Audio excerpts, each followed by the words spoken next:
Okay, gotta double make sure my mic is on the right one. For whatever reason, it was on my Razer. Let me switch on over. Okay.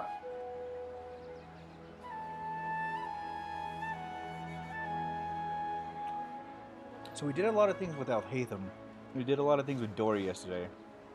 I don't know if they're gonna come back into the main story quest or not, but it was good enough that we got to see them in action. I didn't know Al Hatham was a character that I could have gotten, but that's just the thing. We get to talk to Dunya Izard. I think a majority of the commissions, the dailies are done, right? Yeah, I did them already. I collected them already. I do have to use my my resin though.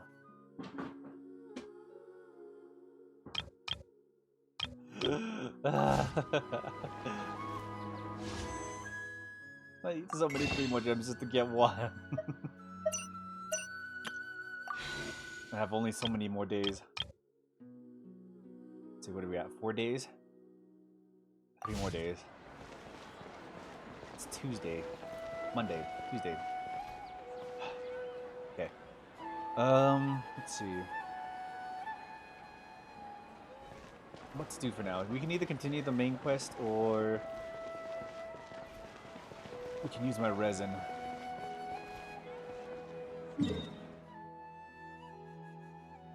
Actually, let's condense it and then we'll just use resin for the next dailies that it's supposed to pop up later. So like at the end of the night we'd do the resin. We reuse the fragile resin, then we'll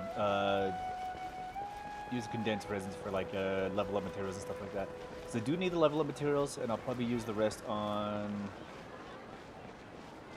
maybe daily stuff. Maybe like artifact pools, because I do need to level up some artifacts to make sure that they're at the right level. This is Port. No, this is Samaro City. Okay. What is this one?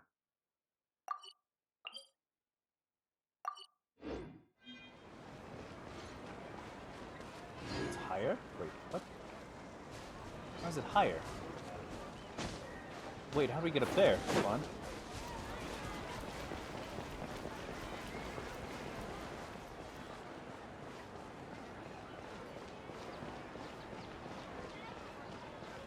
Wait, are we gonna get involved with the higher area? Okay, how do I get there naturally? I'm actually kind of cold right now. There is a natural area up there. Okay, I think we go that way and then up.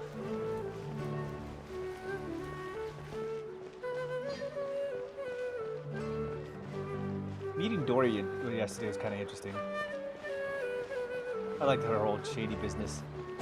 A merchant after a merchant's heart, huh?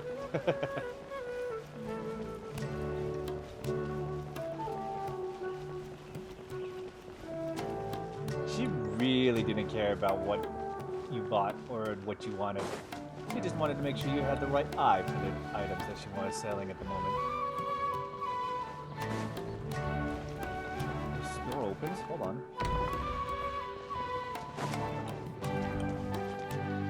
Okay, this looks cool, and I want to look at it, but I want to experience this area naturally. I don't know what I would mean by that, and how I would do that naturally, and I just lost a lot of health there. Danu's on. She's right there.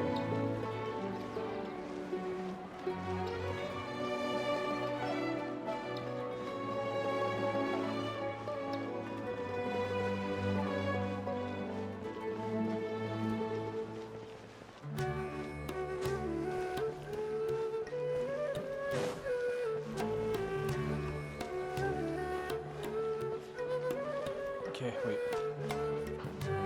I could probably just jump down.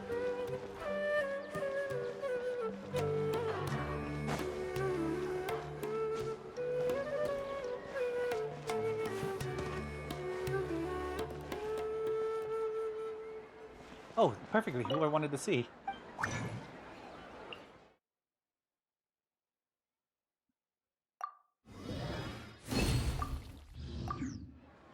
There we go. That uses all my resin. Which means we get this battle point system. Good. Battle pass system.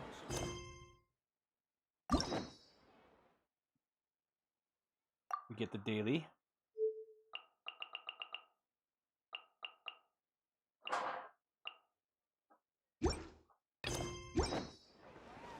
Let's visit the Sub-Zero Festival. The Subarus Festival. Sub-Zerus? Sub-Zerus. This festival that's in celebration of Lesser Lord Kusanali. I'm currently eating cheesy crackers. Oh, actually, no, these aren't cheesy crackers. These are peanut butter crackers. I used to have a real aversion for these peanut butter crackers.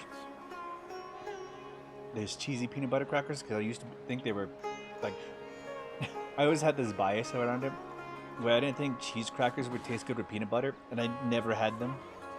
Then one day, out of nowhere, I was like, you know what? I've never actually eaten these cheesy peanut butter crackers. So I just stuffed one in my mouth. After that, I always loved them.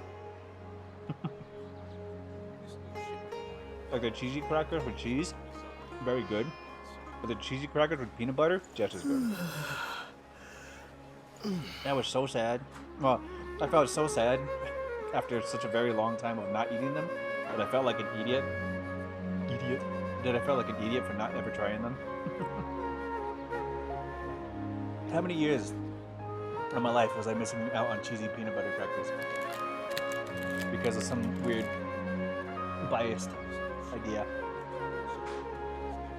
Ridiculousness.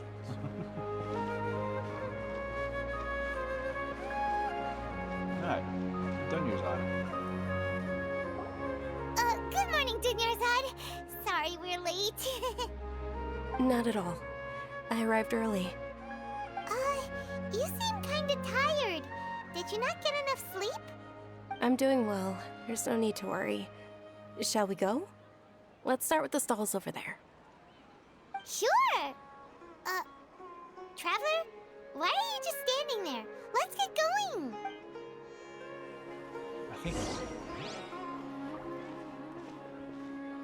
Well, we actually haven't seen her drop anything. At least I don't remember seeing an instance where she dropped They're something. selling food over that way. Let's go take a look. Okay, I am actually cold. I'm probably gonna have to grab a blanket here in a second. It's just my top. I'm wearing like thermals, so my legs are fine. It's just my chest is... Oh, okay. This is a stall offering foods from the Haft Mewa feast. You are quite well informed, miss. I thought most people nowadays wouldn't know.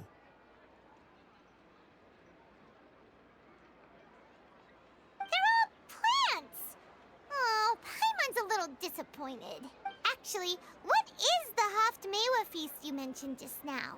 It's one of the Sabzerus festival's traditions. People used to set their tables with 7 different foods to symbolize the 7 virtues of the Dendro Archon. Wait, starting from just now? Remnants appear to be in the form of the moon. Really? Paimon thought it looked like some kind of food. The moon signifies... It's escaping me for now. Wait a moment. Is he really looking it up in a book? Oh, right. It means illusions and lies. But if you trust your intuition and overcome your fears, the sun will surely rise. Is this deja vu? Understood. I'll keep that in mind. Oh, it's nothing. I'm just learning as I go. Guess that was still pretty interesting. Okay, on to the next stall. Wait, what? This is kind of weird. So, where to Wait. next? What? Why were we talking to... We were talking to Amal. Why were we talking to Kimiya? We just lost like a couple seconds.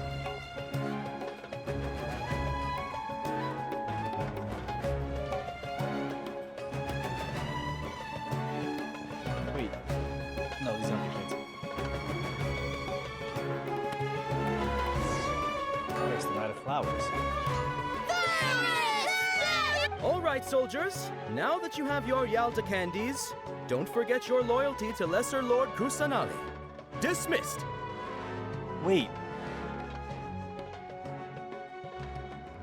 What? Wait a minute.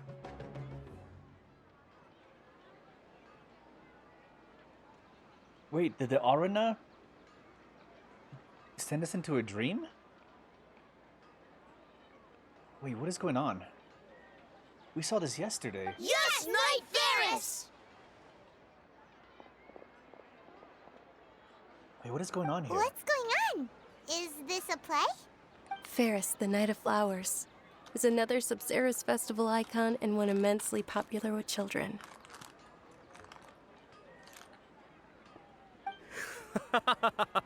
It's all thanks to Miss Dunyarzad's sponsorship that the children can meet the Night of Flowers. Oh, do you want some Yalta candies? I happen to have some boxes ready here. Take a look and pick whichever one you want. What's to pick?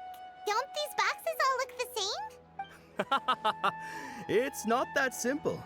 Each box contains a random flavor. It's up to the luck of the draw. Flavors include lavender melon, hara fruit, sunsetia, Ooh, how interesting. and there's also lizard tail and oni kabuto. Ugh, why do those flavors even exist? Traveler, help Paimon pick one. Paimon wants to eat the Sunsetia flavor. Great! These boxes of candy are numbered 1 to 5 from left to right. Which one do you want? Number 4. It's definitely number 4. Ah, excellently chosen. Number 4 is indeed Sunsetia. Ha ha! Paimon bet you had incredible luck, and Paimon was right! That just now. I don't think that was luck. Yeah, something weird is going on. I don't know why, but I knew it must have been number 4. How's that possible? It's obviously random.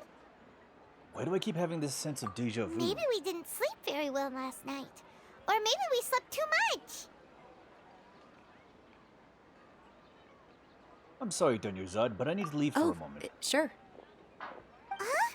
Where are you going? You're just gonna walk off like that?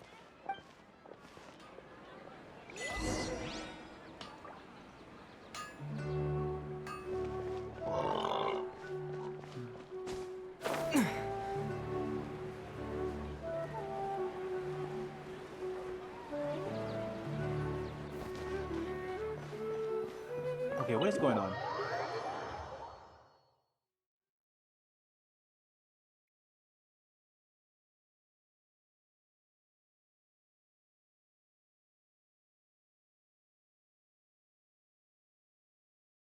I don't know if it's set to like a specific number. If I pick any other number A besides 4, feeling of deja vu?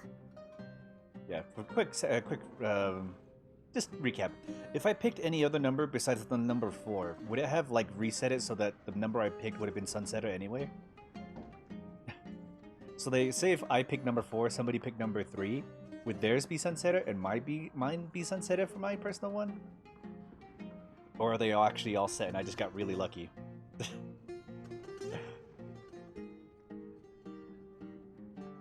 Oh, Paimon knows what that is. It's when you feel like you've already experienced whatever is going on.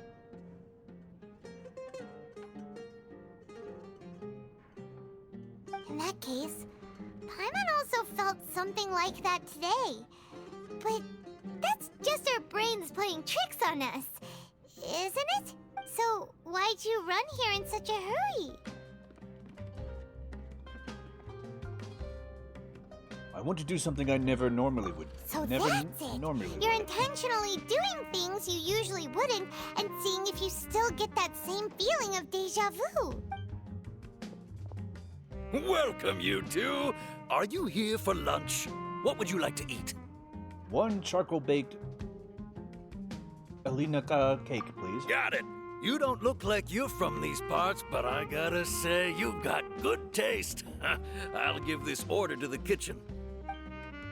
Charcoal-baked Angelina cake? Isn't it that burned thing that didn't look tasty at all? Yep. Oh, Paimon understands what you're trying to do now. You'd never normally order something like this.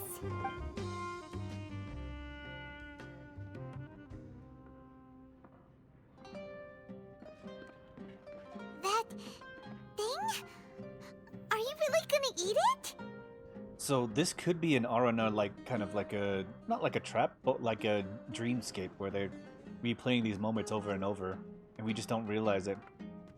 And so him trying to the traveler trying to break the maybe whatever this thing is, this deja vu, could probably help in some way. Isn't this going a bit too far? Here it goes. You dip it in the sauce and you eat it. How was it? The look on your face is telling Paimon that it tasted awful.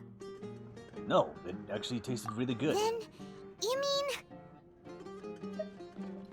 I've definitely eaten this that's before. impossible? We were just talking about how gross it looked. So, would this be a case of taste bud deja vu?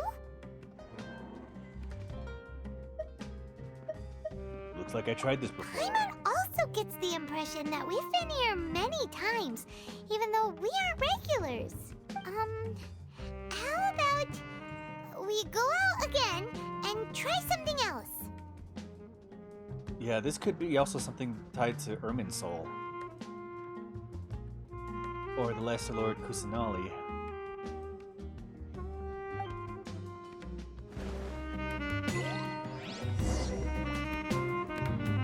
Something is keeping us here. I don't know what it is yet.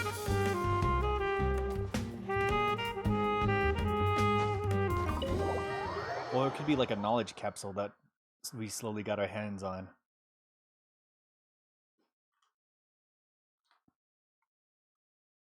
That could be like 3 different factors. Or it could be like something we ate or something we drank from somebody that somebody gave us.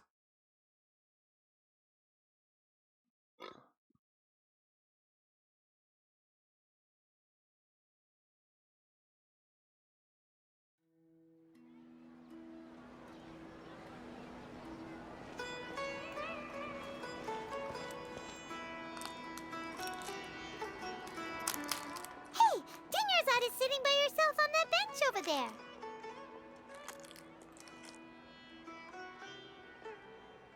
Or this could be tied to Dunyarzad and her disease. And maybe Ermin's soul's trying to find a way to, like, have us fix it or lead us to a certain direction.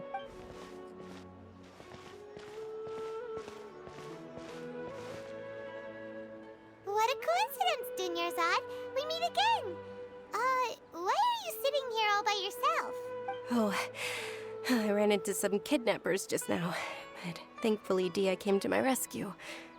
I started to feel unwell after that, so I sat down here. Kidnappers? Oh my goodness, are you hurt? I'm okay. Dia's arm got scratched, but it isn't serious. Whew, that's a big relief. But, Dunyarzad, you seem a little down today. It's the Sub-Zero's festival, and you've been looking forward to it so much. Not at all. I've always been like this. Excessive physical exertion or strong emotions tend to aggravate my illness. Besides, no matter how amazing today may be, it is but a single day. After however many more days, my time will come to an end. Paimon doesn't quite follow you, and Paimon feels like something's really got you down right now. I know it starts with an E, but I forget what it's called. I'm so sorry for leaving you behind. It really is fine. I don't mind.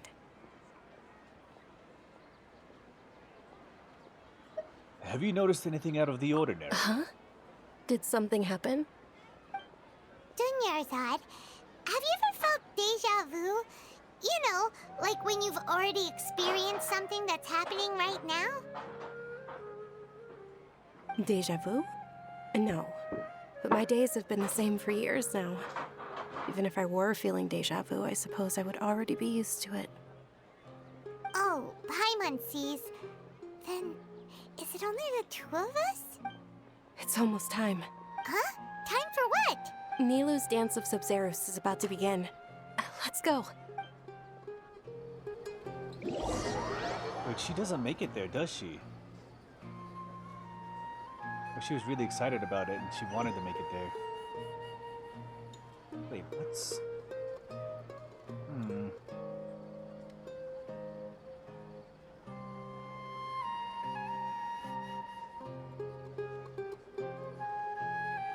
With your lack of intellectual credentials, I do not believe you are qualified to debate with me. What you should be doing is finding workers to tear down this ridiculous eyesore. When we return, have the scribe draft an ordinance before the next Nyagarbaha Day that prohibits public art performances. We will publicly announce it later through the Akasha.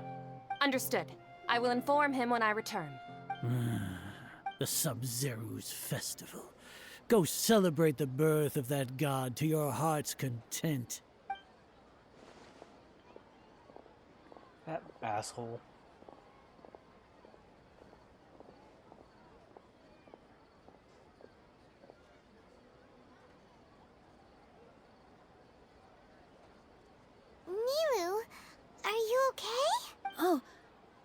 Dunyarzad.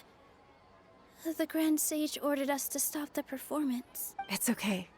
There's nothing we can do about it. But you've been really looking forward to this. I don't want you to have any regrets. It truly is unfortunate, but I don't want to cause trouble for anyone. Didn't the Grand Sage say that he might investigate the organizers? True, but... well, okay. I'll just have to try again next year. The next festival. I probably won't be around by then. Wait, what did you just say? No, nothing. I'll be heading back to rest. Thank you for your help, everyone. And hers is advanced, isn't it? Well, it could be because of her weak body that hers has become more advanced. Paimon can't believe what those heartless geezers did! For some reason, I felt like this outcome was inevitable. Did Dunyarzad already go back? We should also return and get some sleep.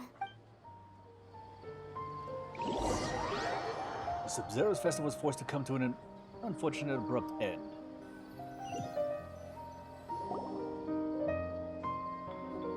So, in the end, you still couldn't figure out what that deja vu feeling was all about? Maybe it really was because of exhaustion. I hadn't thought about it, but my head does feel very Same heavy. here. That's why Paimon stopped thinking about it halfway through the day. Then, how about we settle in and get a good night's sleep? For now, we can chalk things up to exhaustion. We can do more thinking tomorrow. Observing a modest drop in the output of jnana energy, but values still remain within normal parameters. Jnana energy? Continue to monitor for variances in the data and find the cause as soon as possible.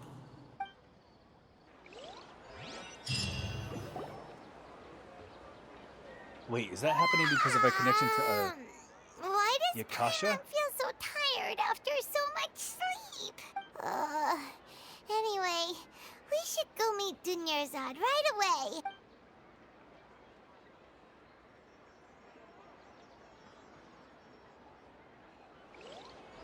What's the Jnana energy? I have so many questions. I think we're connecting with the Akasha in some way that doesn't normally happen.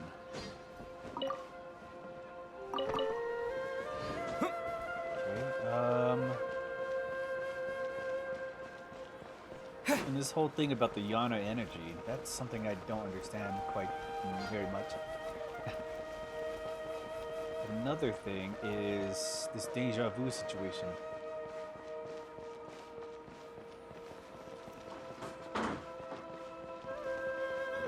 Could this be also the connection that we have with,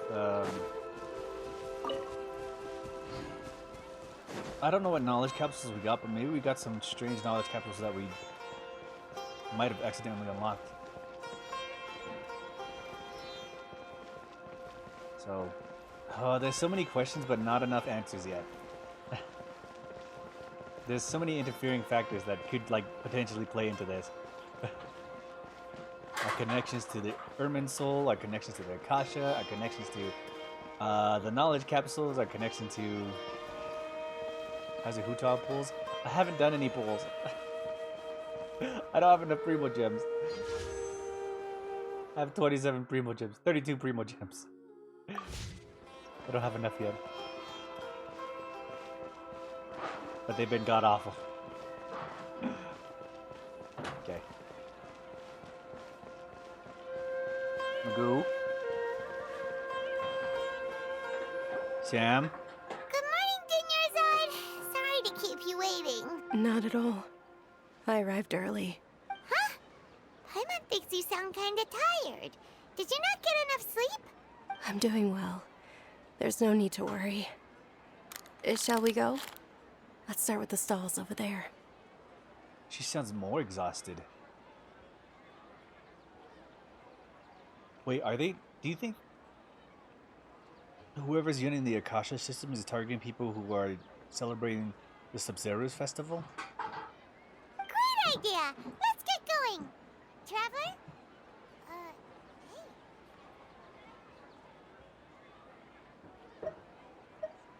This feels all too familiar.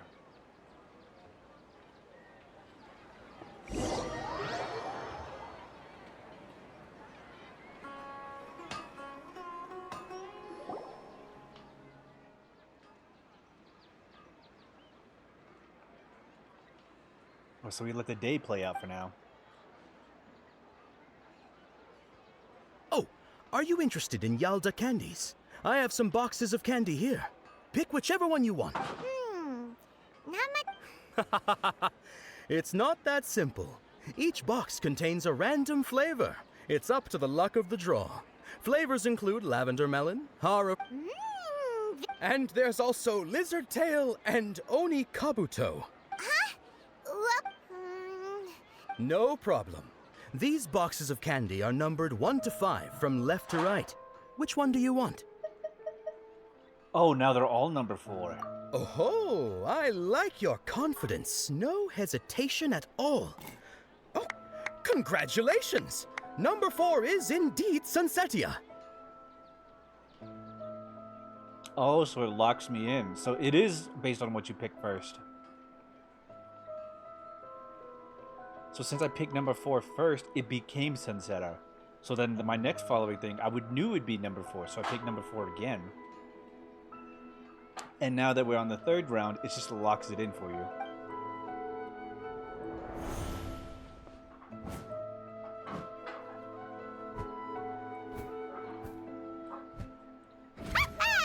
Paimon knew he always had incredible luck. Number 1 is Lizard Toad, number 2 is Harrowflute, number 3 is Lavender Melon, number 5 is Onikubuto. Paimon's not really interested in the other flavors. Wait. How did you know? Don't tell me that you already knew which flavor was in each box. Oh, so now that So we've done this multiple times, and we've just kind of forgotten. What? He was right about all of them? That couldn't have been luck. How is this possible? I packed all those boxes this morning, and they've been sealed ever since. You couldn't have known beforehand. Mind reading? X-ray vision? Or some kind of magic trick? This is way too freaky. Tell us what's going on! Since when did you get superpowers? Traveler? Whoa, wait. Just now, that was... Hey, where are you going? What's going on? Did you see something? Us leaving Dunyarzad without letting her know is kinda rude, you know. Okay, well, I have no direction where she went. I'm going this way. Oh, it's right here.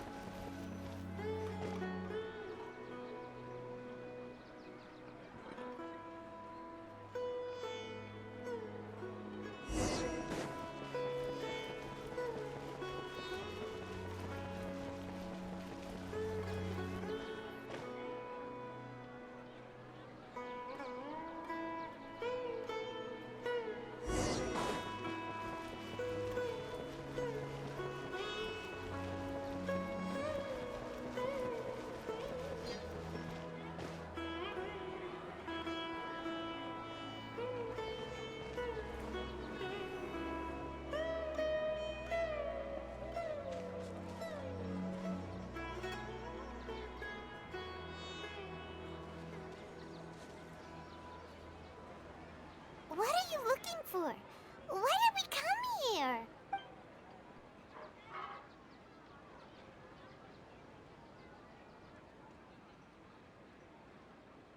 Familiar figure, an overwhelming sense of deja vu.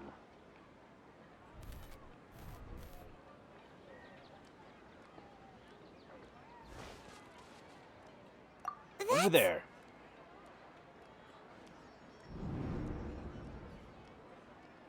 Wait, now the bird is gone. What? Looks like she was going this way.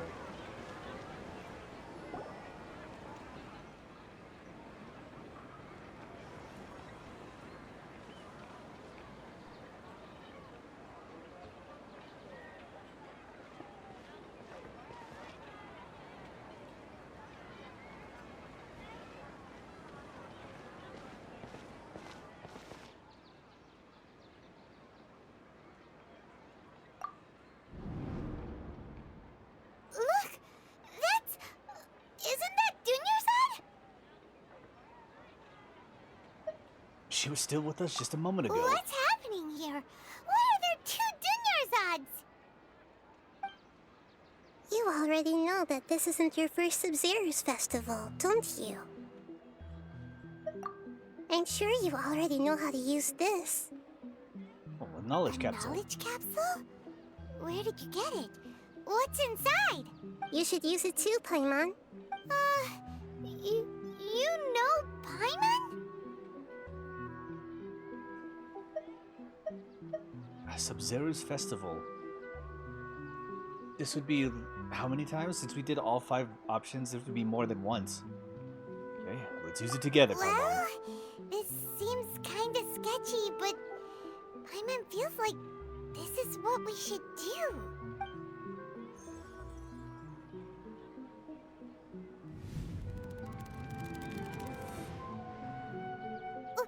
What the?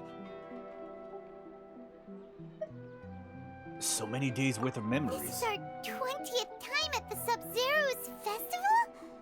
Huh? No. The 30th? 40th? Just how many times have we been to the Sub-Zero's festival? Have we been trapped in a single day? If it weren't for you, we wouldn't have even realized. What the heck was inside that knowledge capsule? Your memories are still scrambled? Try your best to remember. This isn't the first time we've met, and I answered that question a long time ago. Let Paimon think. Oh, it's coming back. Meeting you was the real catalyst for restoring our memories, and the knowledge capsule was just your means of showing our minds the way. What about everyone else? Why are you only helping the 2 of us? Your sense of deja vu is stronger than everyone else's, yes? As for an explanation, you 2 received the blessing of Dendro. And you also have special, sensitive constitutions. Wait, Paimon has received the blessing of the Dendro? I know I've received the blessings of the Dendro, but Paimon received the blessings of the Dendro? It was as if a single sheet of paper was separating those memories from your consciousness. So we just separated the paper. What's wrong with the Dunyarzad over A there? familiar question. I think this is the 7th time you asked that. As you can see, she isn't doing well. You probably sensed it too. The Dunyarzad you were just with is different from the first Dunyarzad you met. That first Dunyarzad is in front of you right now, and she doesn't have a lot of time left. What I need to do right now is... Looks like you're almost done sorting out your brain. Oh yeah, I'm Nahida. I know, you introduced yourself before. Good, you passed the test. What's happening? You can awaken our memories, and you seem like you know what's going on.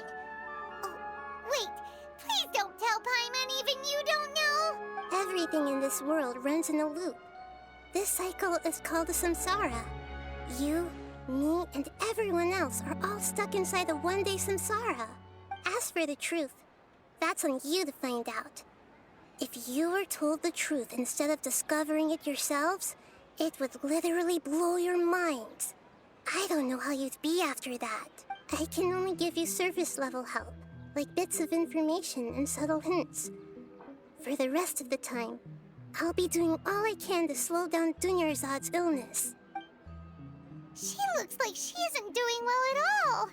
Her illness gets worse after each Sub-Zero's festival. If we can break out of the samsara, I might be able to save her. But as things are right now, she's just a small bird in the sky that's about to lose its last feathers. All I can do is raise a gale to delay her fall. You sure love to use weird analogies. Analogies are wonderful tools.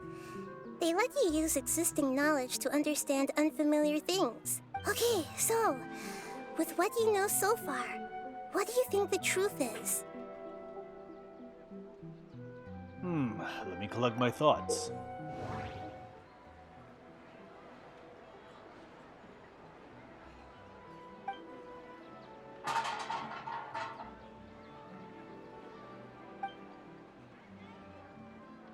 I can literally piece it together the way I want it to.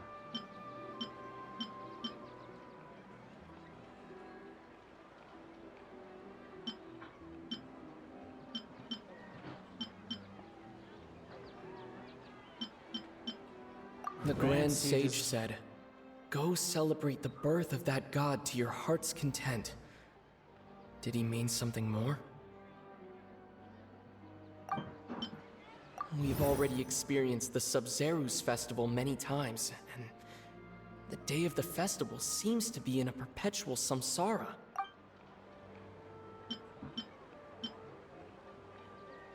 The moon, illusions, and lies. What do they all mean? What's happening right now seems to have happened before. This feeling has been getting stronger and stronger. My mind feels exhausted, even though I haven't done too much thinking. What is going on?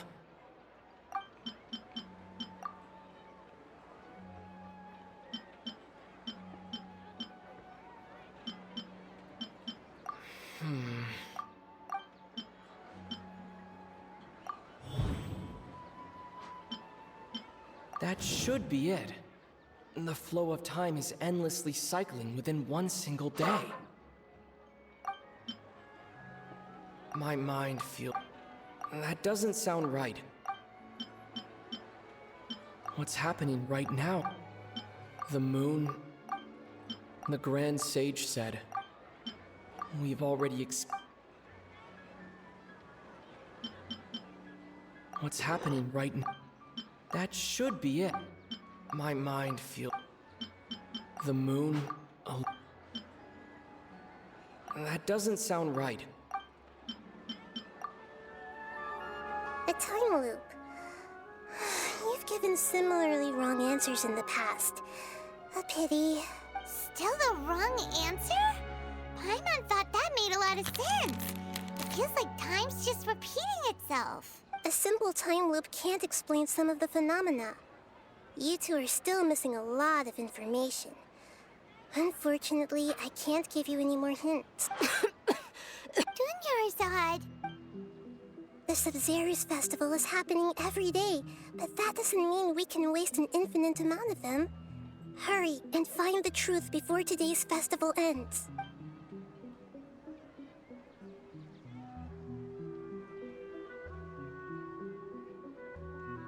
Let's think about our current situation.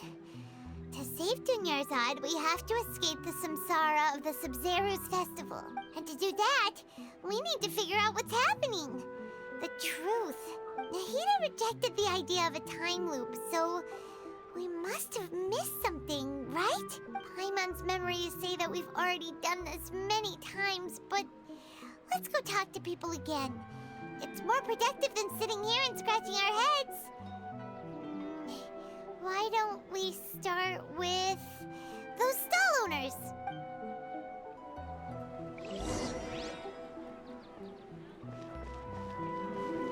Oh, went the wrong way.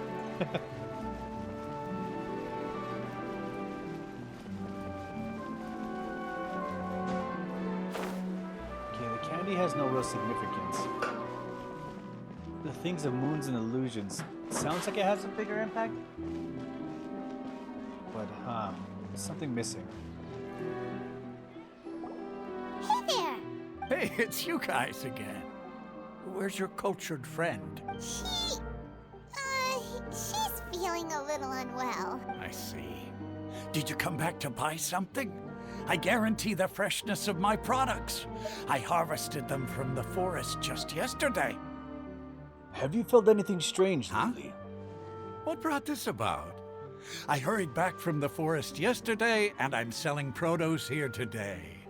I haven't felt anything strange. To put it another way, if you really think about it, was yesterday truly yesterday?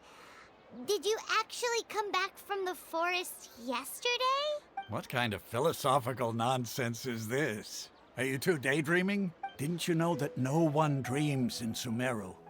Go somewhere else if you want to find someone to daydream with.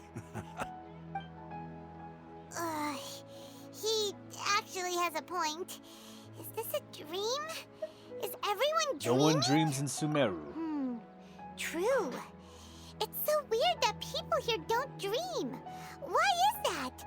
Anyway, if this all really were just a dream, we would have woken up a long time ago. Let's keep asking around. Is this the Yana energy that they're talking about? They're like robbing people's dreams in order to power up something?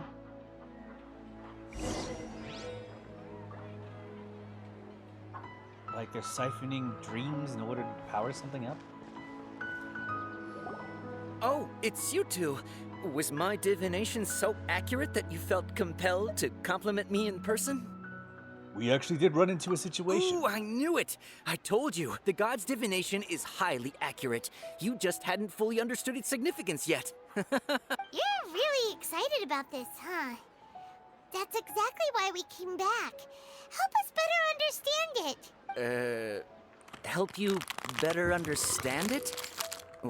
Well, that isn't exactly what I excel at. So, you're admitting that you don't have a clue? Anyway, what kind of situation did you get into?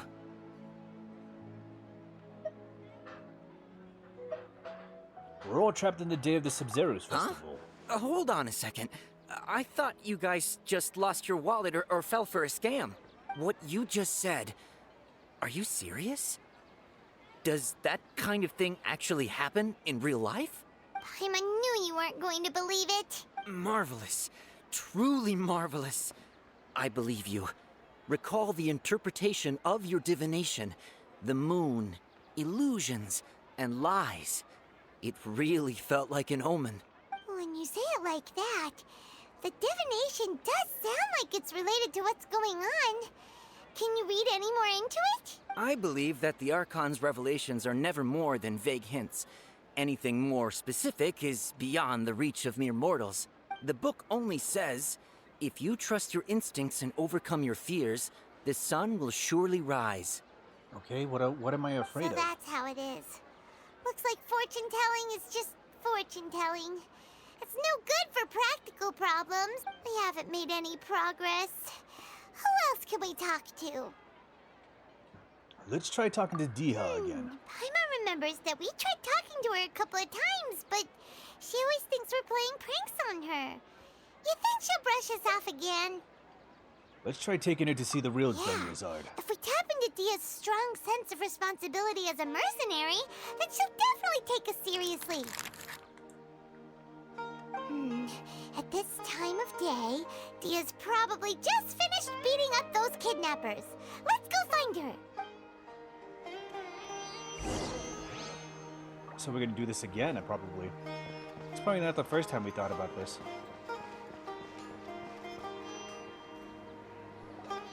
I'm fine, my lady. It's just a scratch. Perfect timing. Both of you are here. Paimon, traveler, you came at just the right time. Listen, there was a dangerous A gang of kidnappers had just ambushed you. Huh? You saw? Then why didn't you jump in earlier? If someone was protecting Miss Dunyarzad, I could have went all out. Anyway, can you do something for me? You want the traveler to take Dunyarzad somewhere to rest up while you check to see if there's still any kidnappers around.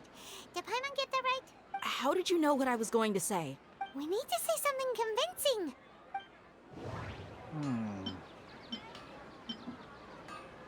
Dia sold her greatsword to raise additional funds. And then she was injured because she wasn't used to her new weapon. People in Sumeru don't dream. The moon, illusions, and lies. What do they all mean? My mind feels exhausted. Tell her, traveler.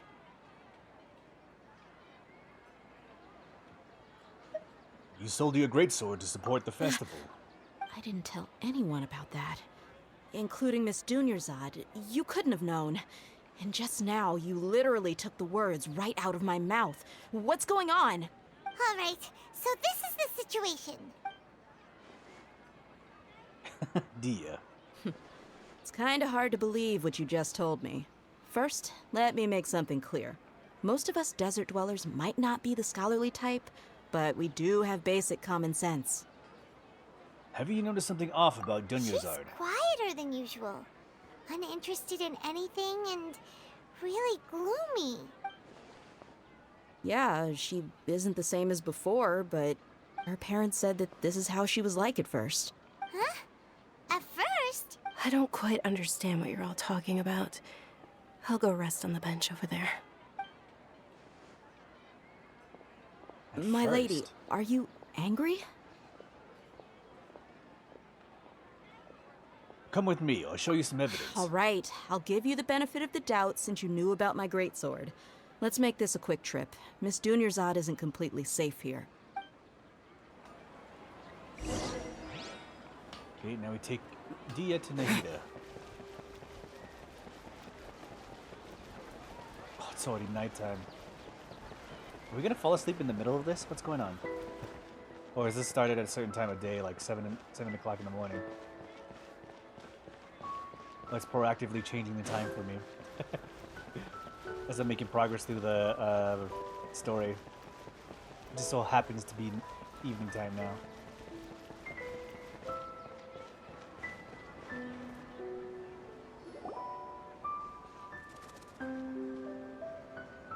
Nahida! We brought a friend! Are you busy? I thought I told you that it won't help to bring anyone here.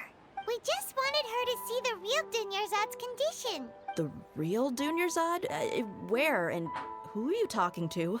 Huh? I told you that you two are special. Other people can't see me or Miss Dunyarzad here.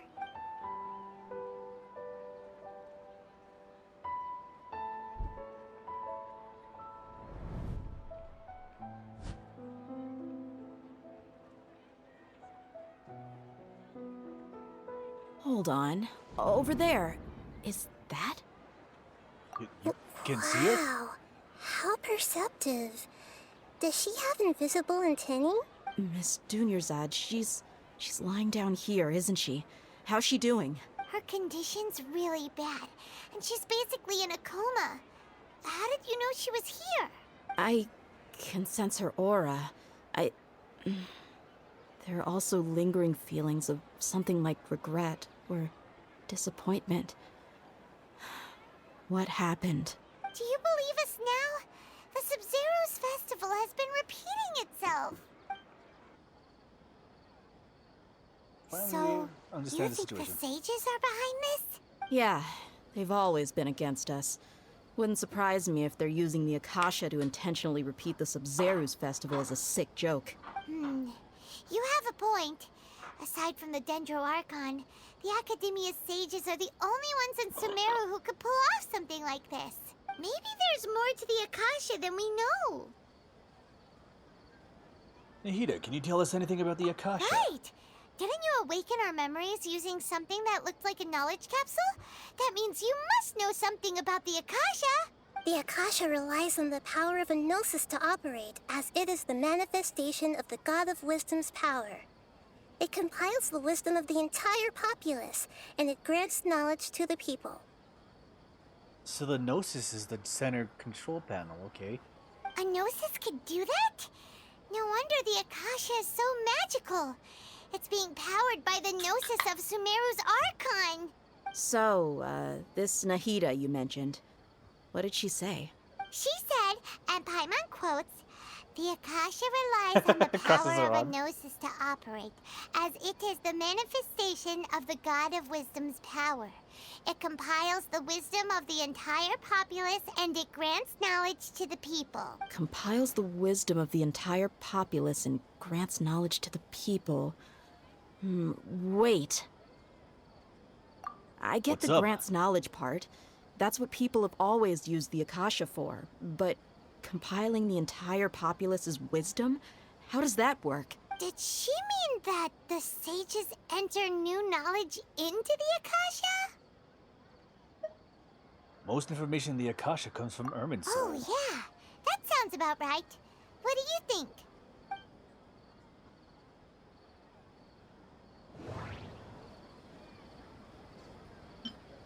Okay, Nahida said the Akasha relies on the power of a note. My mind feels exhausted. What's happening right now seems to have happened before. This feeling has been getting stronger and stronger. See, they're siphoning dreams. People in Sumeru don't... That doesn't sound right. That doesn't sound... Okay. That doesn't sound right. You mean the Akasha is causing our mental fatigue? Huh. Now that I think about it, my head's been feeling unusually heavy. When the desert dwellers set off on their quest for knowledge, a sage once said, knowledge always comes at a price. Compiling the entire country's knowledge. You think the Akasha pulled a 180 and is extracting information from us?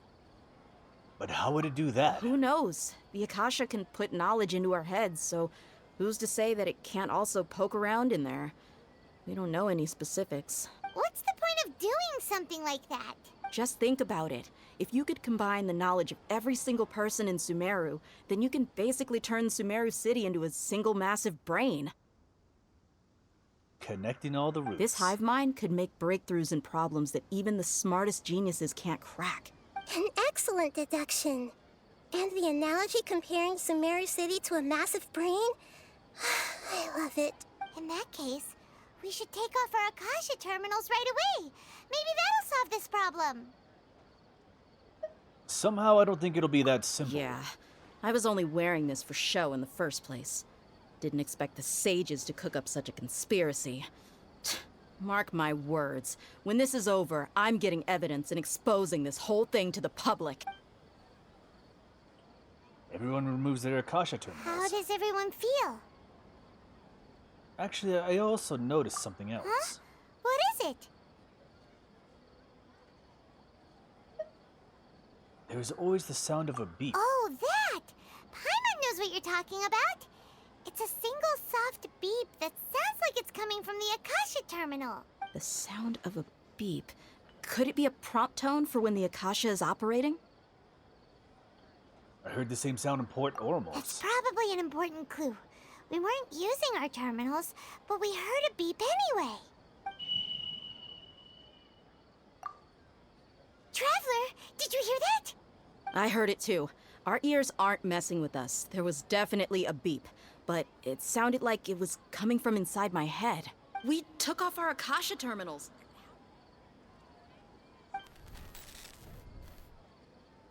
So the terminals are the connection between... has exceeded its expected length. At this rate, there may be casualties. But we cannot lose all of our progress. I can still see Dia's shadow in the background. Okay, we need to run to Nahida first now. Now that we know where it starts, we can... Oh, no, it's...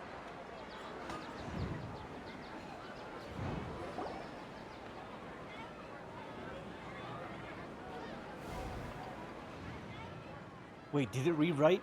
Hold on. Paimon remembers everything! Good. You adapted quickly this time. At the end of We last night. definitely took off our Akasha terminals last night, but we still heard that beep. Why is that? We failed at severing our connections with them. But now we can at least confirm one thing. The Akasha definitely has something to do with whatever's trapping us in this cycle. Oh, Paimon doesn't get it. Why would the Akasha go this far if all it wants is everybody's wisdom? Now the Akasha's back on our heads. It's extremely difficult for lab rats in an experiment to understand why they're being treated the way they are. If we're lab rats, then what are you? Nahida, you've never told us anything about yourself. I guess I'm the moon. The moon? Wasn't that the result of our divination? Anyway, knowing who I am won't help you get closer to the truth, so you should focus on other things. Don't get distracted and miss any clues. Okay then. Dia helped us a lot yesterday, so let's go find her. If Paimon's reading the time correctly, those kidnappers should be showing up soon. But I think Miss Dunyazard is going to be acting normal now.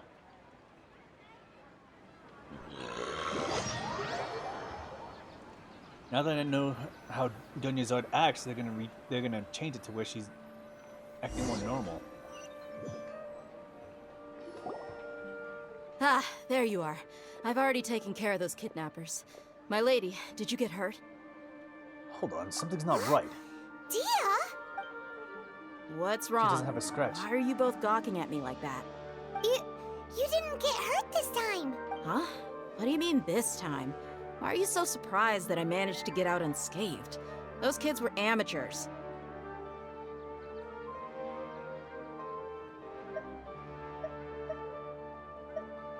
Aren't you still getting used to your new greatsword? How did you know about my greatsword? I haven't told anyone about it. Please, don't tell Miss Dunyarzad. So Dia's lost her memories after all. Did anything feel strange? Anything strange? You already know that I got a new greatsword. If I had to say something, it's weird how such a new weapon could feel so familiar. It's as if I've already used it to fight a countless number of battles. You're saying that although you don't remember using it, your body feels like it does? That's right. Both mercenaries and warriors heavily rely on muscle memory. Only knowing the theory of battle won't get you anywhere. So, her wounds have been getting lighter and lighter since the first attack.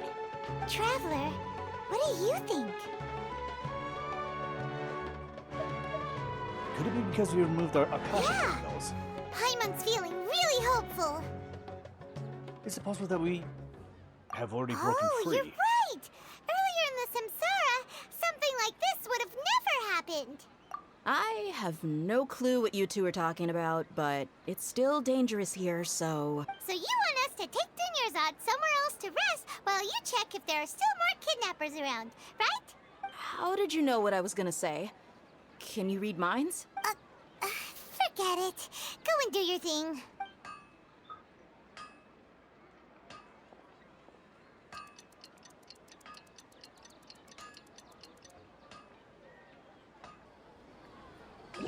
Now we get to follow. We're probably gonna follow these sages.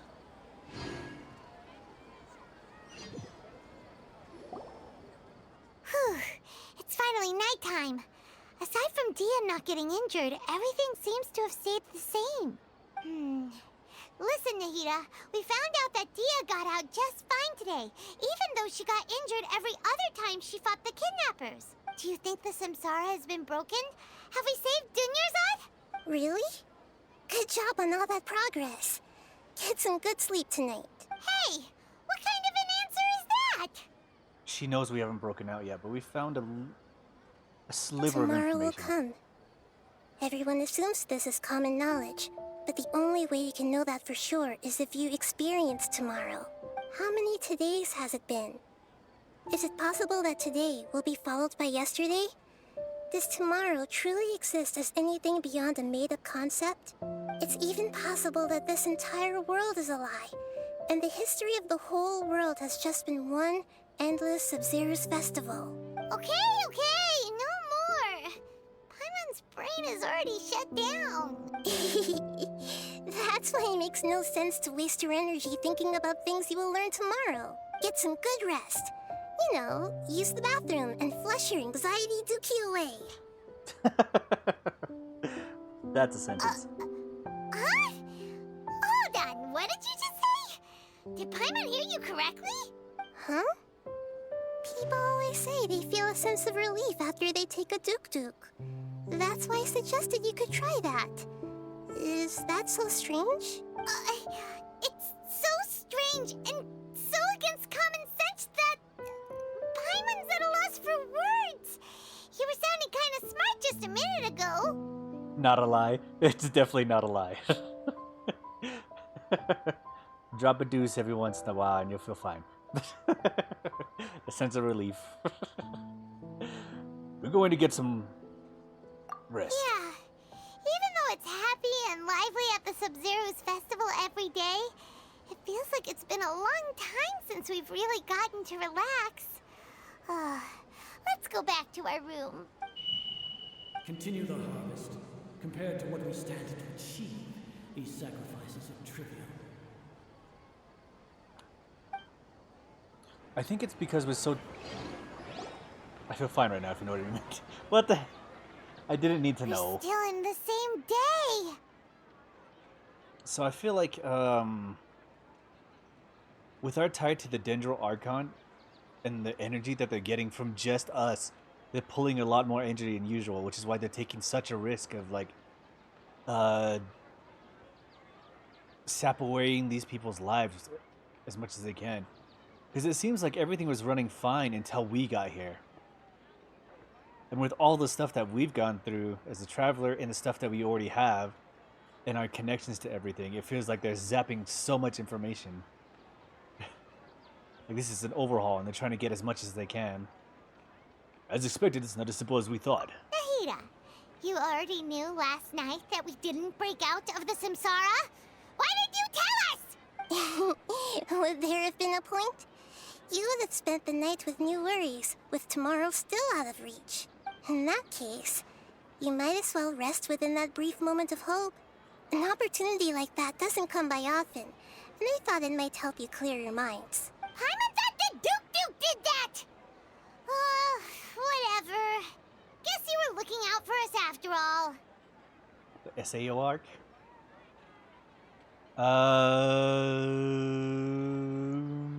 Of course. In the time we've been together, you two have been everything to me. Paimon's flattered and everything, but maybe you're taking things a little fast. Well, this is our whatever amount of festivals we spent together, so we've been spending a lot of time together recently. Also, Duke. What I mean is, even though I had asked you to solve this puzzle, you two are still the only ones who can see me and sense my presence. In other words, if you weren't here, I may as well not exist. That's why you two have been everything to me. Nahida's talking about confusing stuff again. Anyway, that's enough chit-chat. So, Traveler, did the new clues yesterday help you gain a new understanding of the situation? The time loop theory is indeed incorrect. Why are you scrapping your previous theory? Dia's fighting skills have been improving. Oh, yeah! You're right! Gosh, how did we not notice that? In a simple time loop, people's physical conditions should also reset. So, what's your new hypothesis?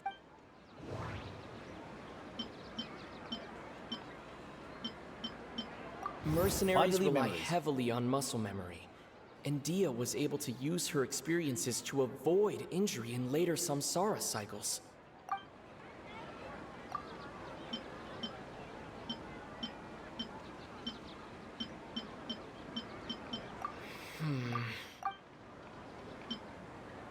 So bodily memories and information via Akasha. Nope. Akasha sound? If all our memories of a day are erased at the end of that day, then we would unwittingly relive the same day again and again. Submit conclusion.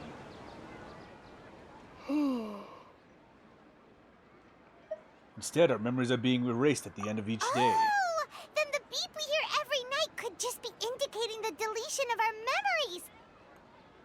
That's why when we wake up, everyone thinks the Sub-Zero's festival hasn't happened yet. It's already the next day, but everyone still thinks it's the day before.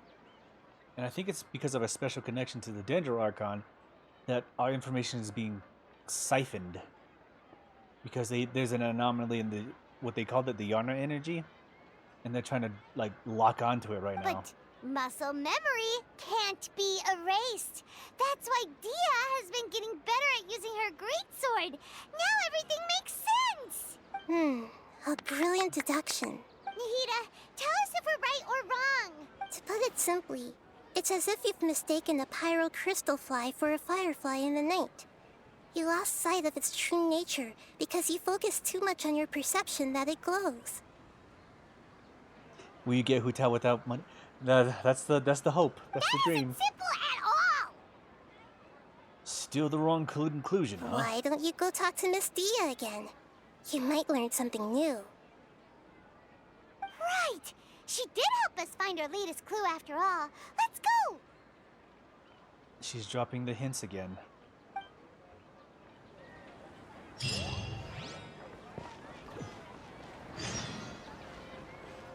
Okay, Dia should be right at the foot of this area. Of the store,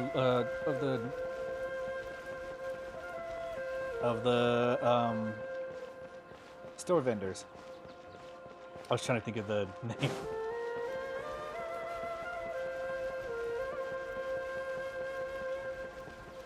Stall vendors.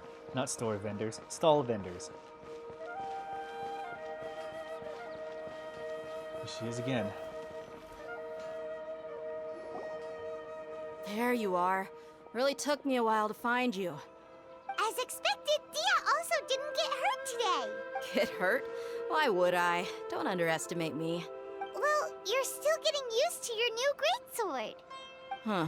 Truth be told, I also think it's pretty strange. It just suddenly felt so familiar in my hands and...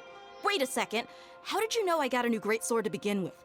I didn't tell anyone about it. Traveler, could you explain the situation to her today? Paimon's gotten a little sick of doing it. Let's just get straight to the point. Works. Dia, you suddenly became proficient with your greatsword because... You lived through this same day many times What already. happened to you guys while I was gone? Did you get brainwashed by some cult? Don't think too hard about it. Just take what we're saying at face value. All right then, let me get this straight. You're telling me that my body's already gotten used to this greatsword, but my brain just doesn't remember it? Yes, your memory's being erased every day. Then I'd have to disagree. That's impossible. Oh? Why do you think that? If we've actually been reliving the Sub-Zeru's festival day after day, then what happened to the things we used, the money we spent, the food we ate? Common sense says my wallet should have emptied itself a long time ago. There's no way I wouldn't have noticed that. I've thought about that too. But if the sages were behind this... They could use the Akasha to record what everyone did that day, and then use the city's resources to replenish everything. It's not very likely, but it's also not impossible. No, it is impossible. I've got proof. You have proof? Where? You two are surprisingly serious about this nonsensical discussion. Fine, I'll play along for a little longer. Come with me, Miss Dunyarzad. Please come along as well. I still can't guarantee that this area is safe. You want to know what's fun? What, the dookie? You come to here to tell me about the dookie? Paimon can't believe it's Dia who wants to show us something this time. 2 days ago, we were the ones taking what? her to see Dunyarzad.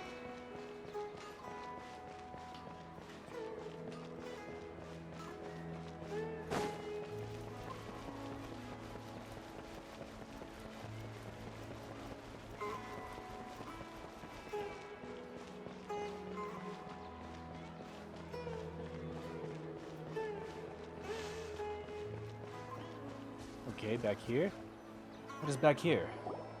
This is it. Huh? This is a wooden training dummy.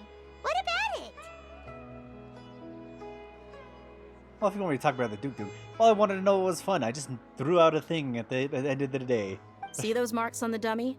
Those are the result of several days' worth of practice. Let's say the sages didn't replace it every day. Shouldn't it be hacked to pieces by now? That's true, but what if they did? Then the sages would have had to reproduce every mark I left during previous training sessions. I'm a professional fighter. My martial school has always emphasized the importance of refined control. The force, angle, and entry point of each strike is calculated and deliberate. That's why I remember every mark on the dummy, as well as my state of mind as I made each strike. It's just as they say, each swordsman has their own unique style, and even the same swordsman can't make the same cut twice. It would be impossible to copy these marks. Is it really impossible? What if they used some fancy machine to carve every single mark?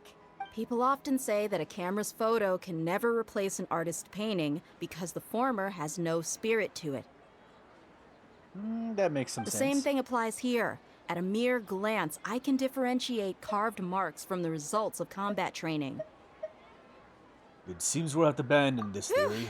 I hope that cleared things up for you. Hey, is this that new brain exercise game that's been super popular with the scholars lately? It's surprisingly fun. Anyway, it's getting late. I should escort Miss Dunyarzad to Nilu's stage. See you later.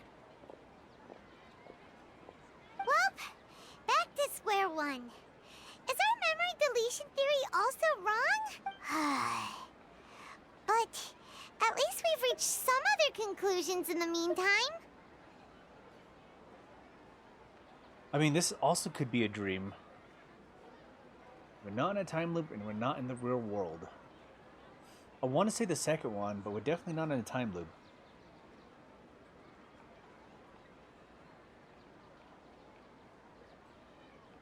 Deadpool 3 theme is being used for every Last Stand video lately. Oh yeah, I saw the Madonna's the Madonna song. What was it? Give a Prayer or something like that? Or something like that? Yeah. I saw, I got a Toy Story one. But it shows up every once in a while. We're not in the real world. That's true. So, can we think of any new ideas right now? I suddenly realized that something is strange. Paimon feels like everything's been strange lately. How come we've never thought about leaving the city? Like a prayer, Leaving that's the what it city? is. You're right! It's really strange how we never thought of such a simple solution! Many things should become clear if we can confirm the flow of time outside of the city. Paimon can't believe it! Did we miss this because we're tunnel visioning too hard on our other theories? Or because we're just too tired?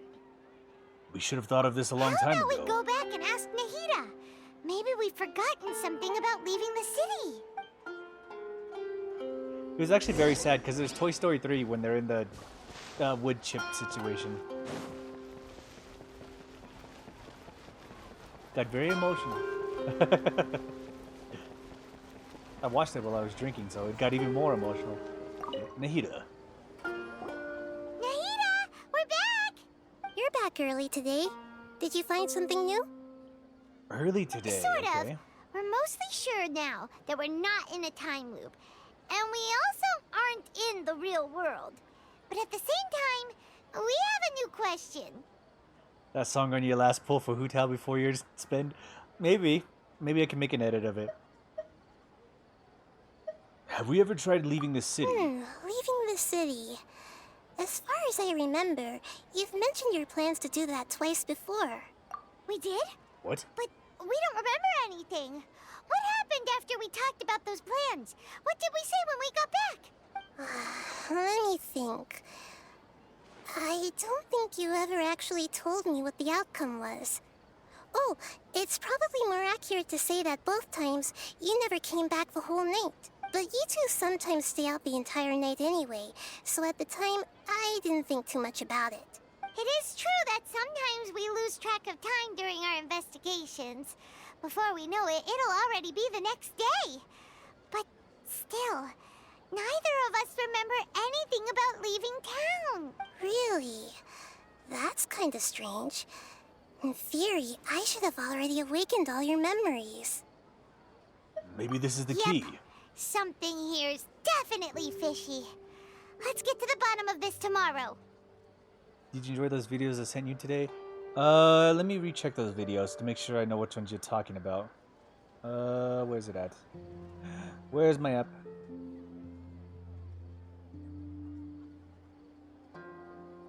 Oh, I haven't seen all of them. I saw the last one you sent me, working in retail, but when the boss wakes you up. I didn't see the other two. I saw the grass one earlier today. Rock and Stone one was actually pretty good. The Bum Bitty Bitty Bum Bum, of course, you sent that to me. Again. I saw the last one, not the other two.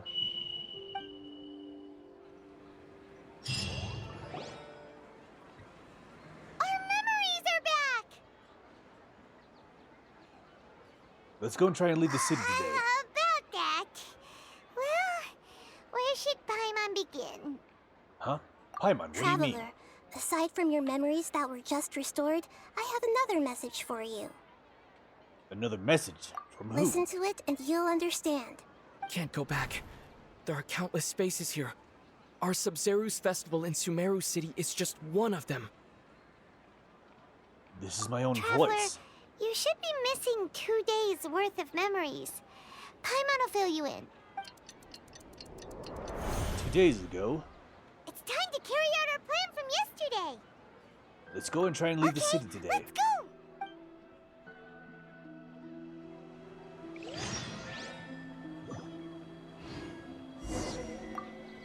We don't have many more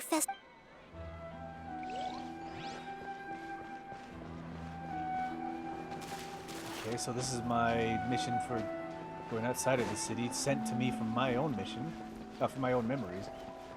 Okay, city gate.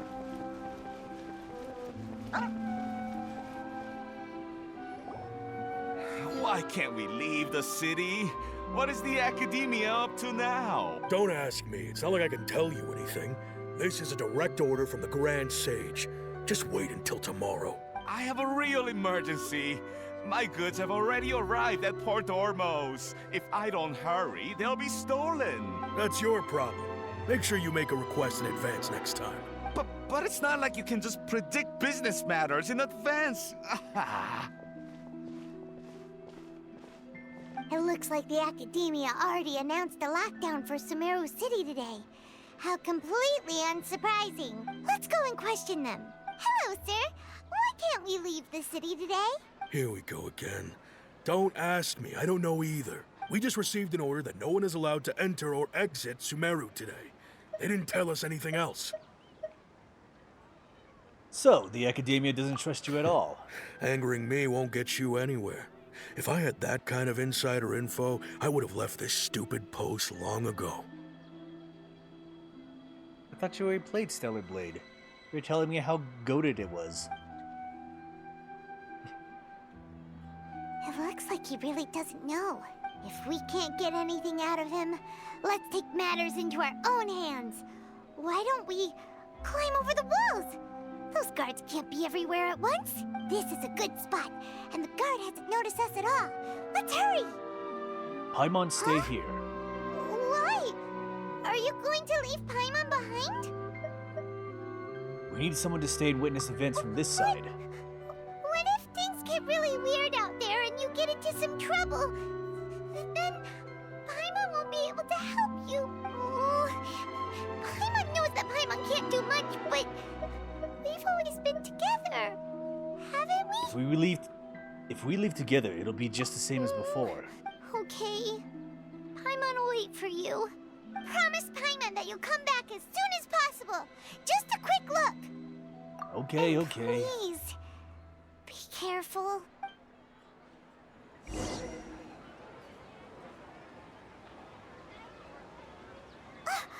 Memories! Let's go and try to leave the city today.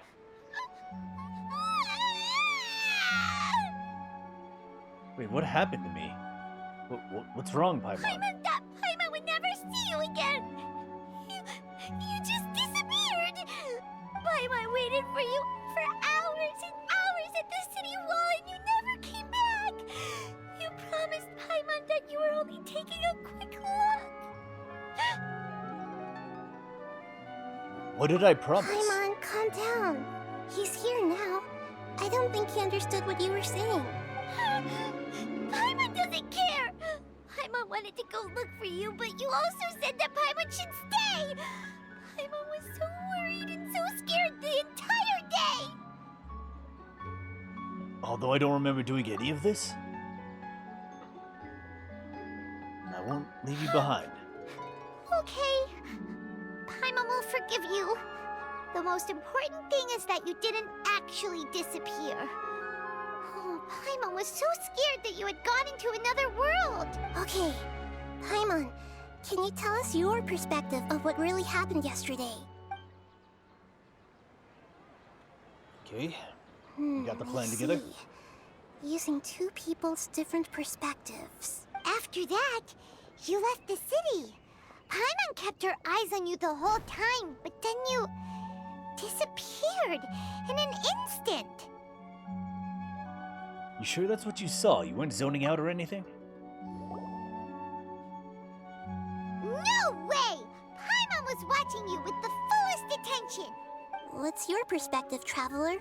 You sure you don't have any memory of this? Yes, I don't even know that yesterday existed. I guess that explains everything. You also lost your memories the last 2 times you tried to leave the city. Those days' memories can't be awoken. So, if we leave the city, our memories will be completely erased? They're also erasing the memories of those who leave. Really sounds like something big outside of the city is being hidden on purpose. But this way, we'll also never discover what's outside. Can we leave behind something other than Something memories? like a message? But how can we send it back? Don't look at me like that. I'm not used to being stared at. Well... Okay. You want something that can pass on messages, right? Give me some time and take care of Dunyarzad for me. Yep, now we're talking. So she recorded a video of us saying things.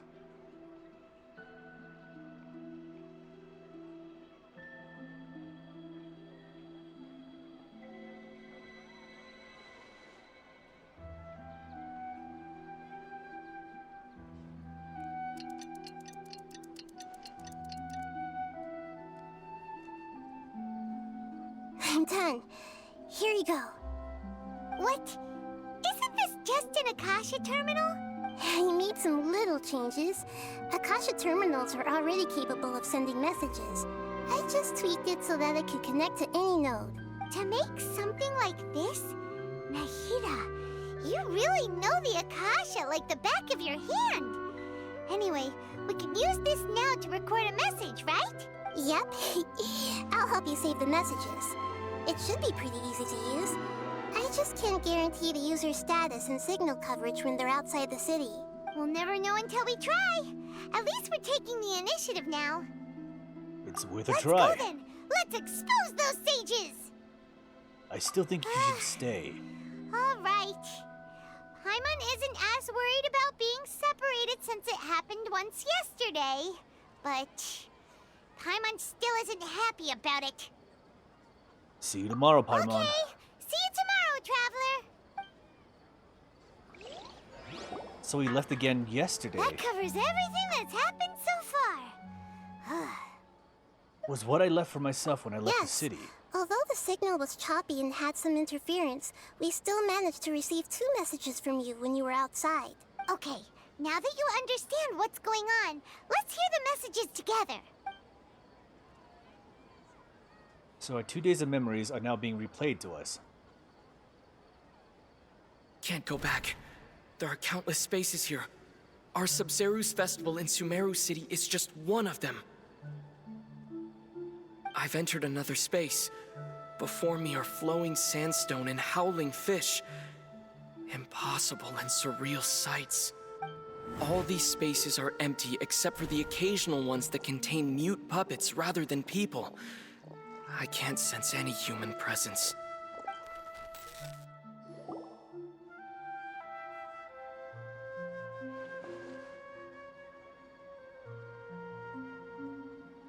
That's one heck of an info dump.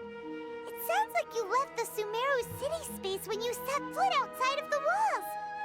We're locked in to a space area. Like this whole city of Sumeru is a space created to lock us in order to get something out of this.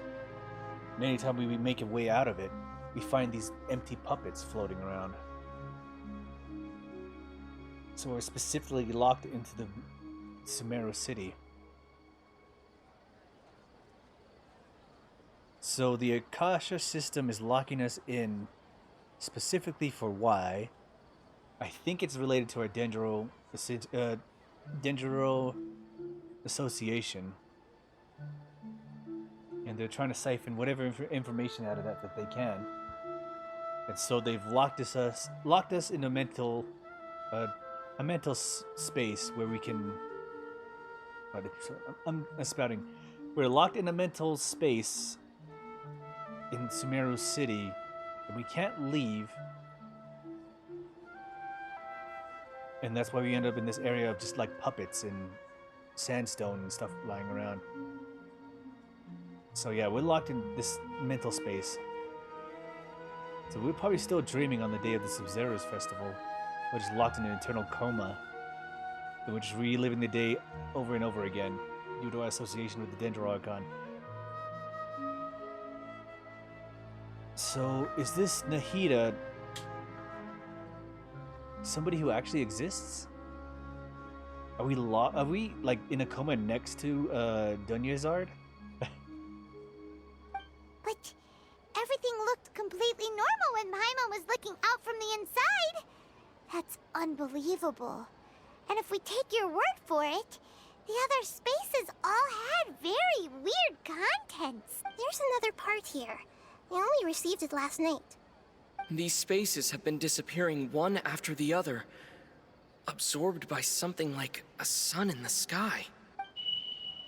And now, even the final space has also disappeared. Behind me, a lot of spaces just appeared again from thin air. I get it now. Those spaces are actually...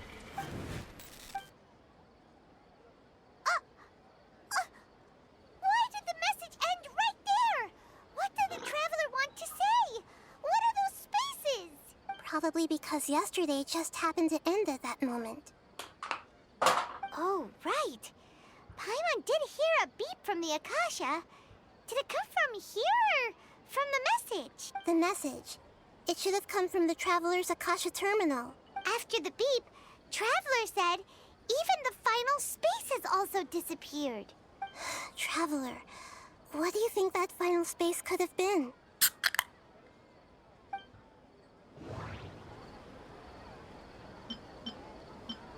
All the bizarre spaces I saw outside the city had one thing in common: a lack of human presence.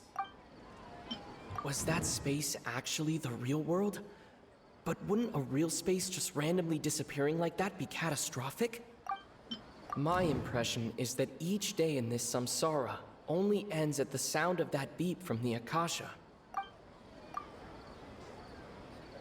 Oh, so Definitely this that's one. what it is! After the sound of the beep, the final space, the Sub-Zero's festival, also disappears, and we're taken to the next day. Later on, Traveler also mentioned a bunch of new spaces materializing behind them. Do lots of new spaces appear every day? Paimon's head is spinning. Just what are these spaces anyhow? Well, consider this. For all the horrors of the Archon War, at its heart, it was just a game where a bunch of gods fought over 7 seats. So no matter how strange or spooky things may look on the surface, maybe all they point to in the end is a small and simple secret. Wow, the Archon War, huh? That's an analogy and a half. A secret, huh?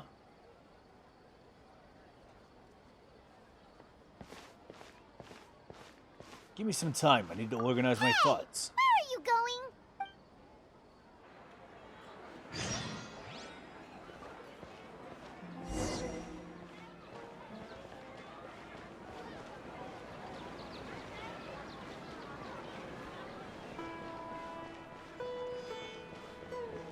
So the final space where we actually... It's probably the day that we actually do the Sub-Zero's festival. Like, everything turns out great and everything. Probably. There's something that's missing. We're missing something. So the spaces that are created are the spaces of the Sub-Zero's festival, and the final space that was created was the last link to whatever answer that we need to grab. And the new spaces behind us that appeared is probably the days of the Sub-Zero's festival where we rediscover everything again. Where we restart from the beginning of the Sub-Zero's festival to the end of the Sub-Zero's festival. So there's some linking situation happening there. And then it just restarts the cycle again. Do you want some alone time to think? Alright then, Paimon won't disturb you.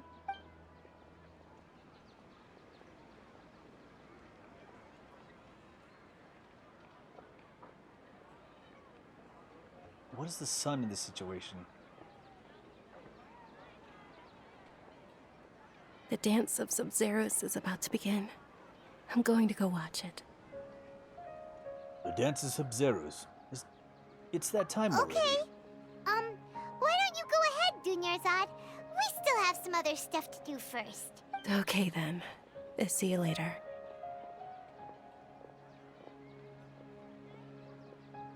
I thought that was her just being sick, but no, that's her first personality that she had when Dia first talked about Have you it. figured it out yet, Traveler?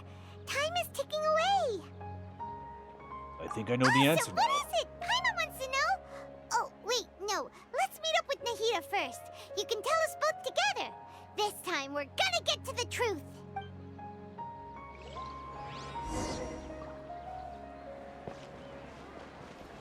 I didn't come up with a solution, but we're just gonna play along and pretend we know what's going on.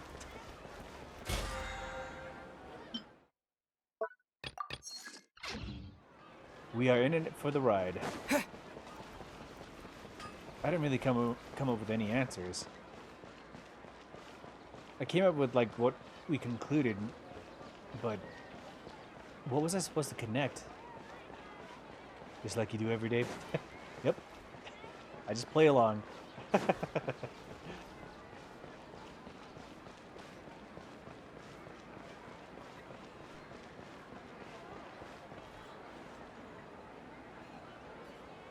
What is the answer? Is it Nilu's dance that she's supposed to do at Sub-Zero's festival?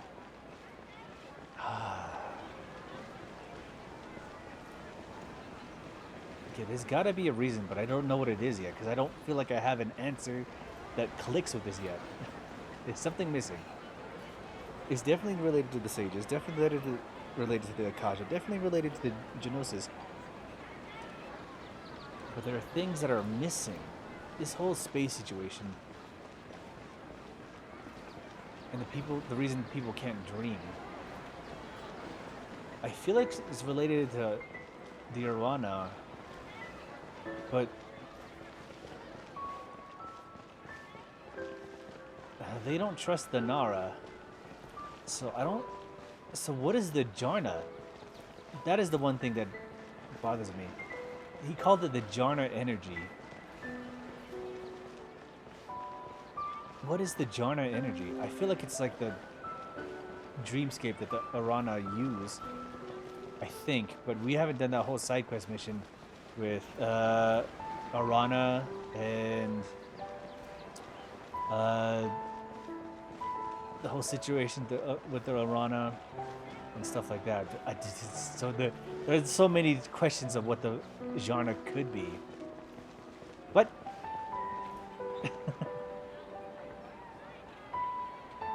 yeah, I am just yapping. It's just like I have so many theories, but there's nothing that's locking in. What is the Yarna energy? It seems like this is definitely a mindscape situation. Like we are locked inside our own mind. We are in a coma right now. And we're sleeping in that bed, reliving the same day over and over again. Actually programmed by the Akasha. That's my whole theory behind it.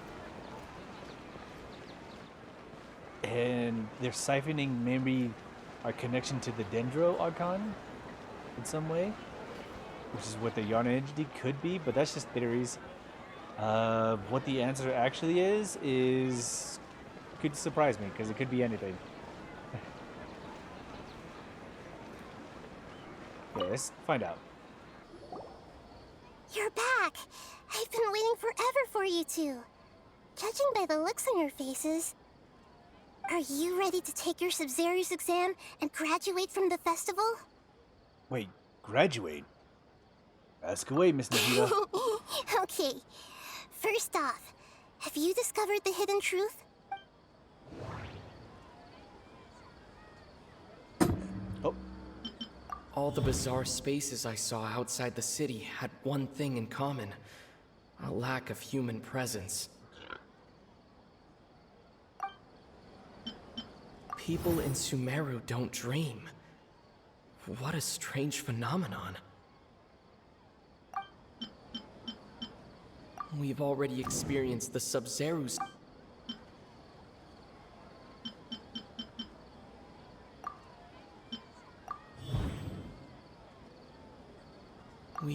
than a dream. It isn't that the people of Sumeru don't dream. Rather, the Akasha is taking their dreams from them. We've already Okay, Nahida said the Akasha People in Sumeru think they don't dream, but the truth is the Akasha steals their dreams without them knowing it. And those spaces with no human presence are stolen dreams without their host. That would explain why they sounded so weird when he was trying to describe them. Huh.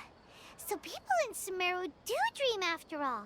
In fact, we're all in one big dream together right now. Correct answer. Now, how did you conclude that the Akasha is capable of this?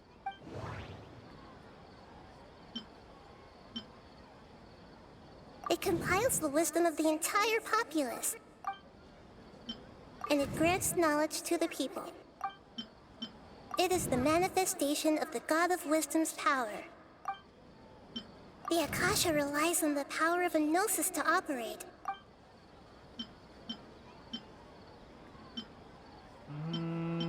It'd have to be this That one, doesn't right? sound right.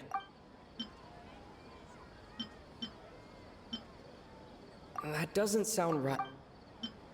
Yeah, it's not that one. It'd either have to be one of these two. Oh, okay. Those dream-controlling creatures in the forest also get their power from the Dendro Archon, right? That would explain why the Akasha has the ability to control people's dreams, too. But is stealing everyone's dreams really how the Akasha compiles their wisdom? Isn't there anything more to it than that? Dreams are fantastical, complex, and full of imagination. People's brains are the most active when they're dreaming. In other words, dreams are rich bundles of human wisdom. So, in other words, the complete opposite of how Hypatia understood it. Paimon remembers her saying that the sages think dreams are foolish delusions, and the fact that no one dreams is a blessing from Greater Lord Rukkhadevata. So it was all a dirty trick? So I was kind of right. I wasn't fully right, but I was kind of right. The real story is that the sages from the academia are using the Akasha to steal people's dreams for their own use, huh? Yes, and they don't intend to stop there. Oh? By the sounds of it, you understand the current situation pretty well. So then, what about the samsara? So the mindscape is what they're siphoning from. The dreamland that they're siphoning power from is what they're siphoning wisdom from. They're siphoning imagination from people in their dreams in order to gain information on any other types of wisdom that they could probably gain access to.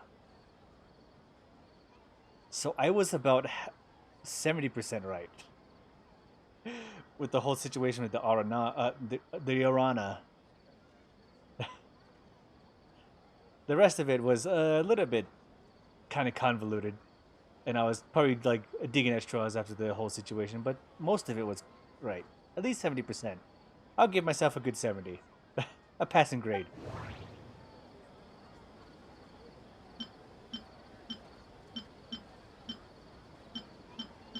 Those spaces kept disappearing before my eyes. But as soon as that beep sounded, many more spaces materialized. Those dreamscapes kept vanishing, but as soon as that beep sounded, more new spaces appeared.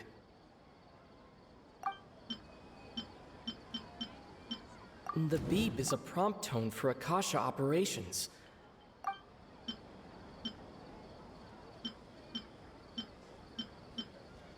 The Grand Sage said, "Go celebrate." We've already experienced the Sub-Zero. My mind feels exhausted.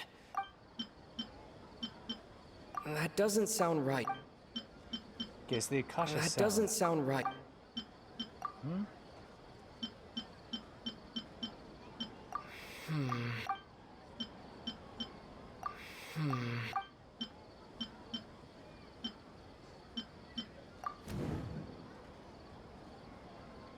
Okay.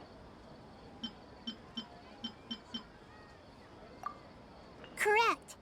The Akasha is keeping each person's brain in a constant dream state, but also separating their consciousness from their own dream. Their disembodied consciousness is placed inside the collective dream of the Sub-Zero's festival along with everyone else's, while their now vacant dreams are harvested by the Akasha. No one is any the wiser as another day passes in the dream, and so begins another samsara cycle. People wake up to yet another dream about the Sub-Zero's festival. The dreams that belong to them are once again harvested by the Akasha, and so it continues. So, this is like a dream factory, and the Akasha is a dream harvesting machine. Did Paimon get that analogy right? Very good, Paimon. Using analogies well is an excellent habit to get into. Okay, so that beep we keep hearing is actually from our real-life Akasha terminals. Taking off our terminals in this dream doesn't do anything. All right, last question. Who am I? They say that alchemical divination is the Dendro Archon's divine revelation. So then, if Nahida has referred to herself as the moon... Now that I think about it, wasn't illusions a hint that we're all dreaming? Now that I think about it, wasn't illusions... That doesn't sound right. Is she actually the moon? So you noticed. You are Lesser Lord Kusanali. I Wait, thought really? that one would be the hardest question. That's why I put it last. That wasn't hard at all. Even Paimon guessed that. Everything about you is different. We just didn't want to expose you is all. Of course, Paimon plays Now golf. that you mention it, Nahida, you've been hinting to us since the very beginning. It's funny. Thinking back to when we were asking all over the place for info about Lesser Lord Kusanali, Paimon didn't expect to meet you like this. But this doesn't seem like a good time. Yes, those can wait until we're back in real life.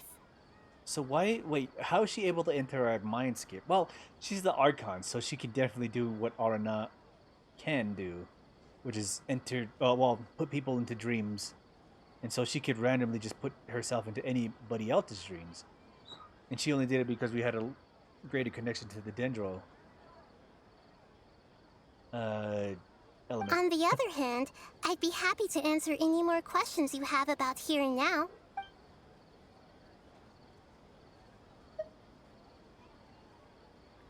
How did the sages manage to keep people from noticing Firstly, this? this dream we're in is completely based on reality.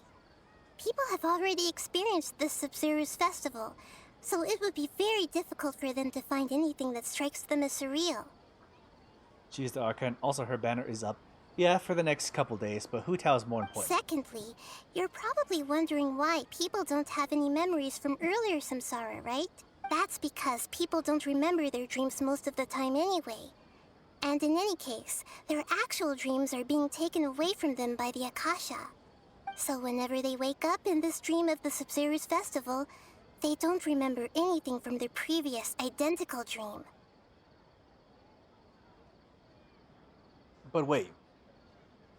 Since this is a dreamscape, I said mindscape earlier, but this is definitely a dreamscape situation now. Since our dreams are being robbed. The thing that doesn't make sense is Dia's physical condition. So would her mental muscle memory kick in to make sure that it works the way she wants it to? Because muscle memory and mental memory are two kind of different things. Kind of. So it would be more of like a reflex situation of how she would want to handle things. So would her mental training with her physical body honestly improve over time with this new greatsword that she's using?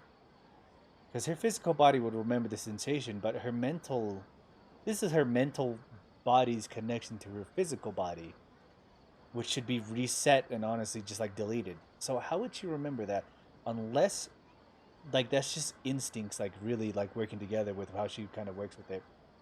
So if her memories are being like erased, but her body remembers, that would be mean a part of her mind remembers a bit each time.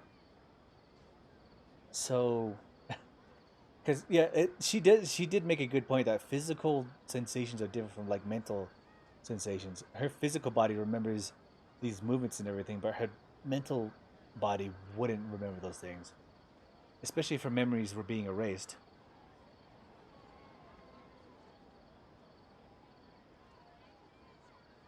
Okay, I'm gonna think about that later. That's a later thought I'm gonna think about. That reminds Paimon. Traveler had a dream when we were in the Avidia forest, but couldn't see what it was about after waking up. Is that an example of what you mean? Yes.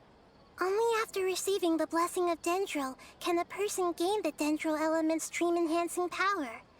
That explains the feelings of deja vu. So it was our connection to the Dendro elements. Meanwhile, everyone else has no idea that they are in the Sabzeruz Festival Samsara, while their dreams are stolen from them over and over again. Do many people not have a Dendro vision? I feel like a Dendro vision user would have had more of an idea of what's going on.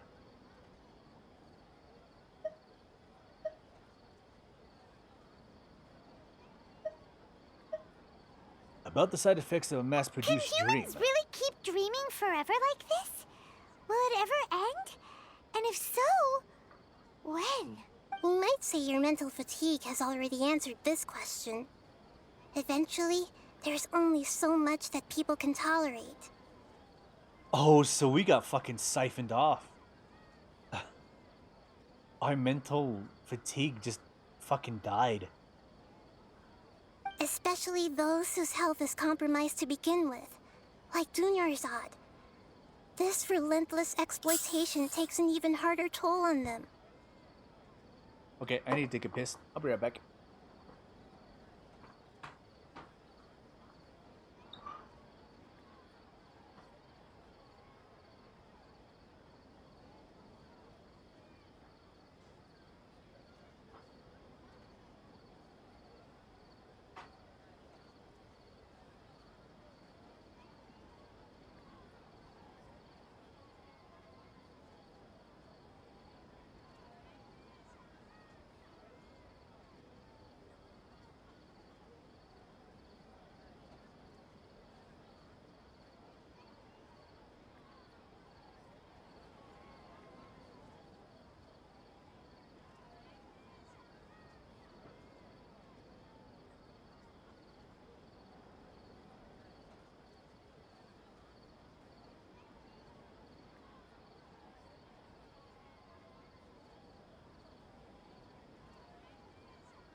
Story getting good, but someone has to go to the restroom.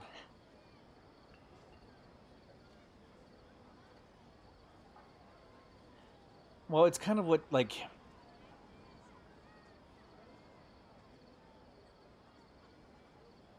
I think the reason why Donya's art is getting so much worse is because her mind needs to relax.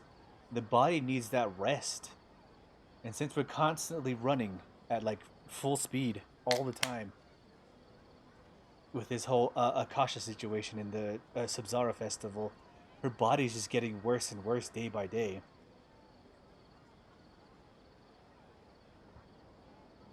Like the mental fatigue is like you're being run at 100%, right after you fall asleep when the body should be getting rest, and you're just siphoning all that energy from them. The body needs to rest so that well, the cells in the body can do as much as it can in that rested position to like heal the body as much as it can. But now her body's just being run 100%, and she's just like slowly just eating itself away with the disease that she has. I forget what it's called. I know it starts with an E, but I keep forgetting what it's called. So that's what explains the mental fatigue in situation. It's like your body's just running at 100% all the time now, while connected to the Akasha terminal and the Samsara festival. And these situations where the spaces disappear, that's basically you just blacking out. Your body cannot even like survive these situations anymore. It just shuts down completely. Mind, body, even probably like physical functions just shut down completely. And then once you're actively awake again, it starts again. Your mind is running again 100%. You're completely blacking out and like just like dying in like little still points multiple times. This shit is evil. People's lives are at stake here, and nobody knows a thing! We've got to put a stop to this! Why couldn't you simply tell us the truth? You asked me this question before. My answer was, it would literally blow your minds. Now that you know this is all a dream, this answer should hopefully make more sense. Have you heard the saying, don't wake a sleepwalker? Likewise, if someone suddenly had told you all this instead of you learning it on your own, your notion of reality and dream would be thrown into irreversible confusion.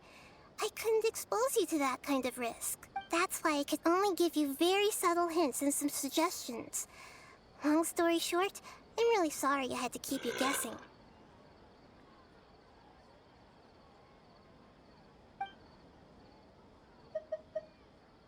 Why is the dream about the Sub-Zero's festival? I know, right? Why did they have to base this dream on my birthday? Could it really just be a coincidence? Even you don't know the reason? Wow.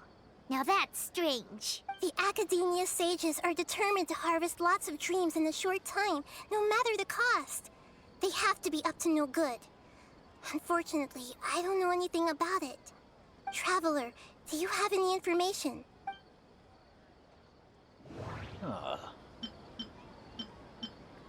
The Grand Sage said, "Go celebrate the birth of that god to your heart's content." Did he mean something more? Okay, Nahida said the Akasha relies on the power of a gnosis to operate, as it is the manifestation of the God of Wisdom's power. It compiles the wisdom of... Those spaces remind me of... Celebrate the birth of that god? Could it mean...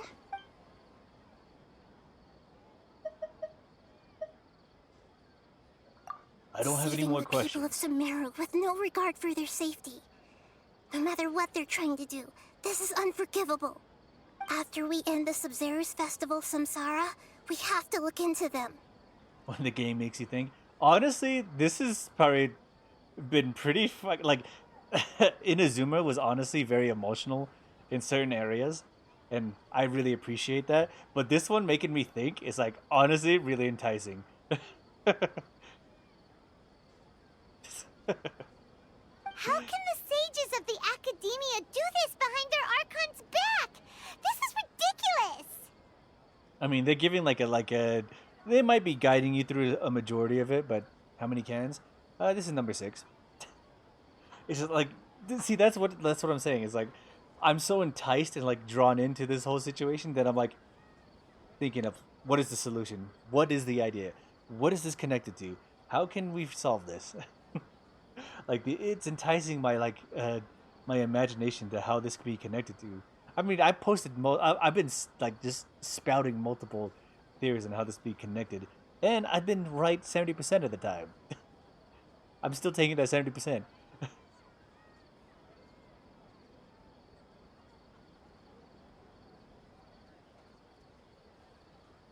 The whole reason why I said the dreamscape and the mindscape situation is because it could have been either one.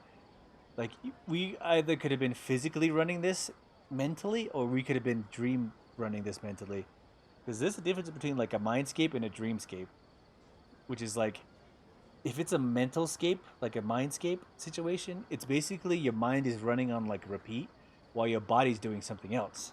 But this is like a dreamscape situation, which is you're dreaming and you're like in this comatose state where you're just like constantly reliving these mentally without any physical exertion. But yeah, that's the only difference I take from like mindscape and dreamscapes. So yeah, for me, like to be like putting out theories and trying to construct an idea of how this could work, I was 70% right. I just didn't know what was the catalyst, what was the connections, and where these dots connected together. So I appreciate that I'm 70% right. 7 out of 10. I think that's a good amount of, but that's just theory. Genshin theory. In the end, I'm just the moon. The real sun is long gone. She talking about Lord? A sun and a moon? Nahida's talking in riddles again. She's talking about the Greater Lord? Oh, we're out of time today. I'll tell you how to break free of the samsara tomorrow. See you then. Wait, she knows how? Well, I mean, she wouldn't have been able to tell us, but now that we're kind of caught up, we can figure out a situation to break this now.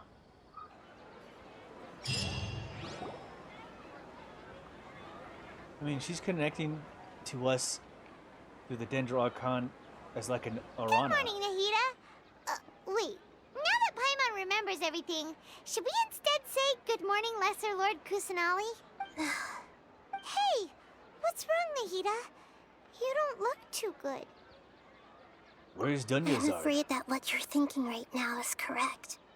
Did Dunyarzad already disappear? No way. Are we too late? The real Dunyarzad's consciousness has indeed disappeared. It can no longer endure the constant dream harvesting.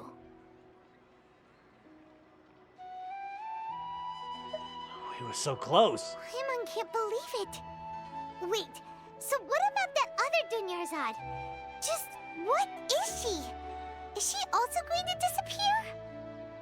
She's actually something like a puppet, but not completely. The real Dunyarzad's consciousness could no longer keep playing her role in this dream. So another Dunyarzad appeared to replace her in the dream. Just like the grass and the trees, that Dunyarzad is just a building block of the dream that helps to keep it going. But personality-wise, she's nothing like the real Dunyarzad. Puppets are stiff and can't copy a living person's vitality. After all, they're just there as filler. You know, speaking of which, the old Dunyarzad might not have been too different from a puppet. Dunyarzad truly believed that she met you within her consciousness, and it was you who inspired her.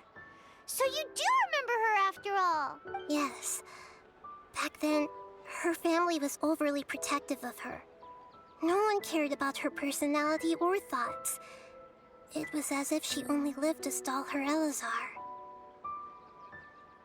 I just gave her a little wisdom so she could look at life in a new way. So that she could be her own person. But even so, she still...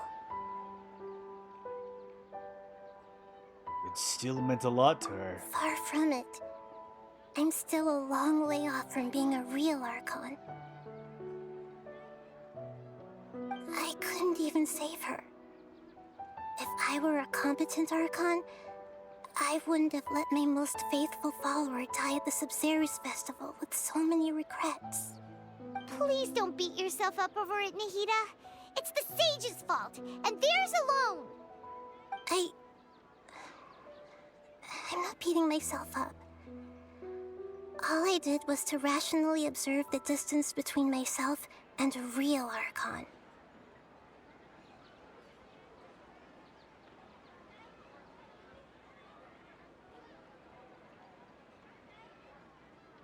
Don't be like that, Nahida.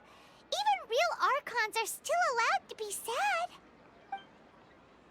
To prevent more tragedies like this, we must end the samsara as soon as possible. Great, but how do we do that? Although the Sub-Zero's festival dream is under the Akasha's control, only humans can dream.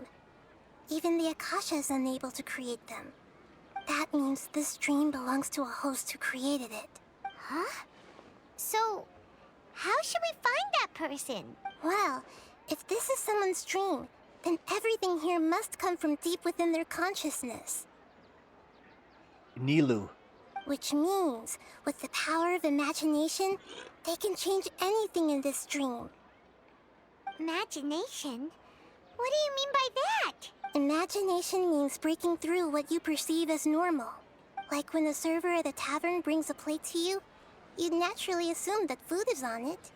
However, if you're the dream's host and you become aware that you're dreaming, when you imagine gold and more on the plate, the dream will respond in kind.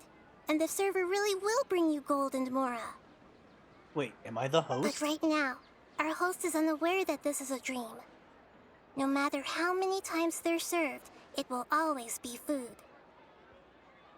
So, we find the host, then Find what? some way to make that person realize that they're dreaming. Usually, once that happens, the person will wake up and the dream samsara will be broken. How are we going to find them, though? If it could be anyone, it'd be like looking for a needle in a haystack. And even if we did find them, how are we supposed to make them realize they're dreaming? After all, like you said, don't wake a sleepwalker. It's extremely difficult, yes. But the only ones who can do it are you two. Remember, everything you've achieved up to this point has all been for the sake of finding the host and ending the samsara. As for me, during this time, I'll be out of town. Out of town? Are you going to that place full of dreams where the Traveler went? Yes. I want to try something. There must still be a small wisp of possibility. Hurry and go. Dreams are supposed to be fantastical, romantic, and full of pleasant surprises. Unnecessary things like this samsara need to end. Paimon's still a little upset that we've come this far only for Dunyarzad to... She was such a good person, with such a simple wish.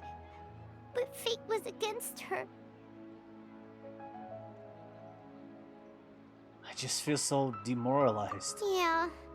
Saving Dunyarzad is what kept us going this whole time. But we mustn't lose hope, Traveler.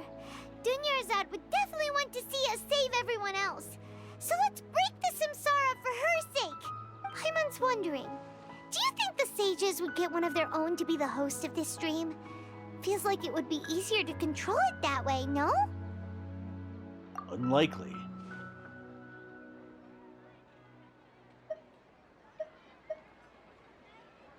An unsuspecting host would be less likely to realize this is a dream.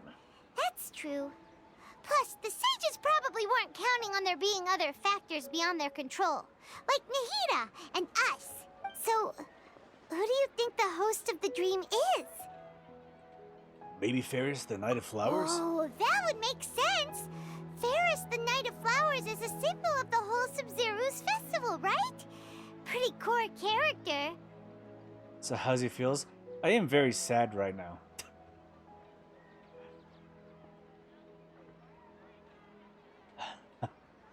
We still got a story to get through, but I am very sad right now. Let's go ask him some questions, shall we?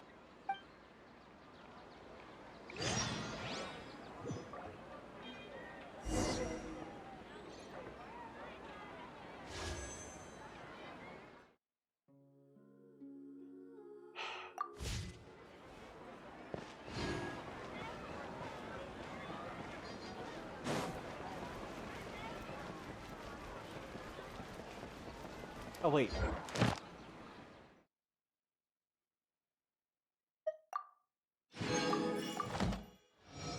Before we talk to Ferris, we're gonna go turn in our daily stuff. So I think that should be enough for one, maybe.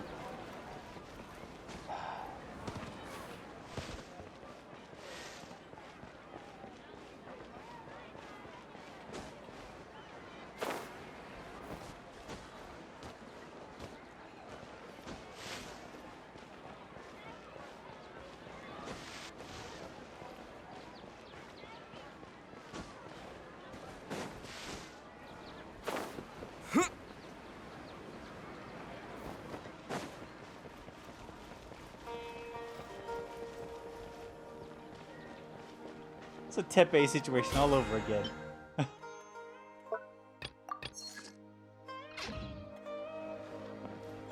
Ad Astra. Thank you for completing today's commissions. Here is your reward. Ad Astra Abyssosk. Welcome to the Adventurers Guild.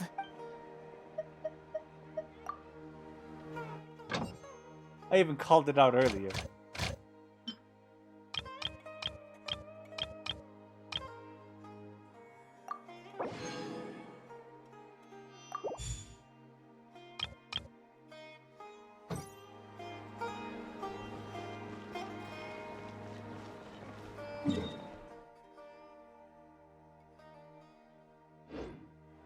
Okay, there's a marvelous merchant that we need to go visit right now.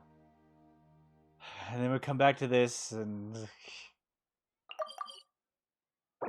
the more I sit on it, the worse I feel. Oh, oops. Never mind. We gotta commit.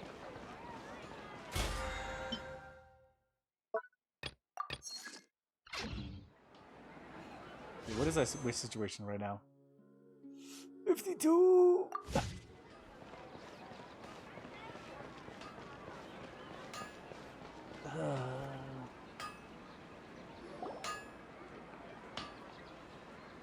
You're back. You left in a hurry last time. Is everything okay? Everything's fine. Just, it's a little hard to explain. Would you mind taking part in a little experiment with us? An experiment? That came out of nowhere. I'm listening, though. What do you need me to do? Could you make a wish? Imagine your wish coming true before your very eyes. You want me to make a wish? Is that a new Sub-Zero's festival tradition or something? Less questions, more wishing! Okay. Okay. My wish. Okay. I'm a little nervous saying this out loud, but I want Miss Dunyarzad to be happy. Oh. I noticed earlier that she looked a bit down, and she wasn't really talking to anyone. She just doesn't seem like herself. She's always so gentle and kind, and all the kids love her. I've also wondered if the reason she asked me to be Fairest Knight of Flowers is because I'm special to her, or something. Oh god. So, you have a crush on Dunyarzad? Oh, is it that obvious? After what I just said, I guess it is. When she placed the hat of the Knight of Flowers onto my head, she said to me, I want everyone to have a happy Sub-Zero's festival. Oh god. What she didn't realize was that I'm not that interested in how everyone else feels. In that moment, I just wanted to be her Knight of Flowers for the rest of my life. 50 years, 100 years, I'll serve her till the end of time. My poor man. Okay, yeah, that was a bit much. Felt like the right moment to get it off my chest, but that was pretty embarrassing. Okay, I'm ready to make my wish. I would like Miss Dunyarzad to appear in front of me right now with a smile on her face. Here goes. Oh, he actually took it to heart. He prayed with all his heart. Please come true. Please come true. I'm gonna open my eyes. Oh, you're... What? Faki? Sorry, but only one portion of Yalda candies per person. Back home you go. Nice try, you two. Anyway, never mind. I don't need to see her appear right in front of me. As long as she's happy. Guess he isn't the host of this dream after all. Should have expected it wouldn't be this easy.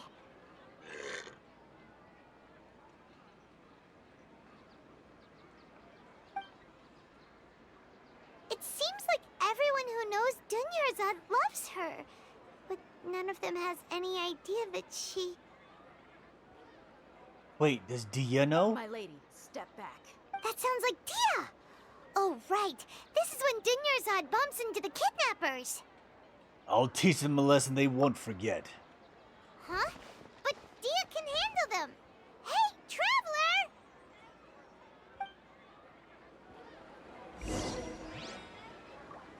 Oh, is it Diaz that's the host? Oh no. She's gonna be so broken after this. No, not Dia.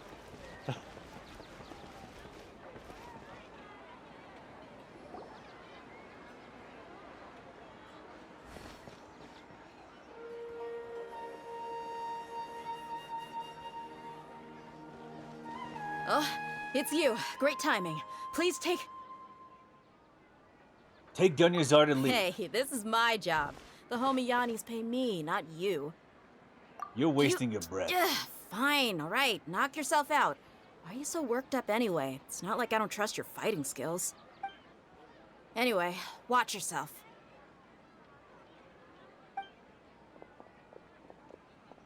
So you got yourself some backup. Suit yourself. You're going down. That's close enough. Germinate! Today. Hey, yeah! Nice and spicy. Need.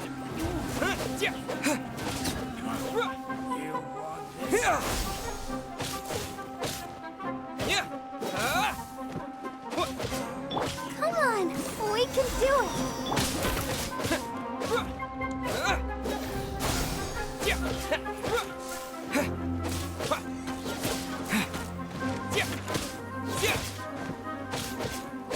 Propagate!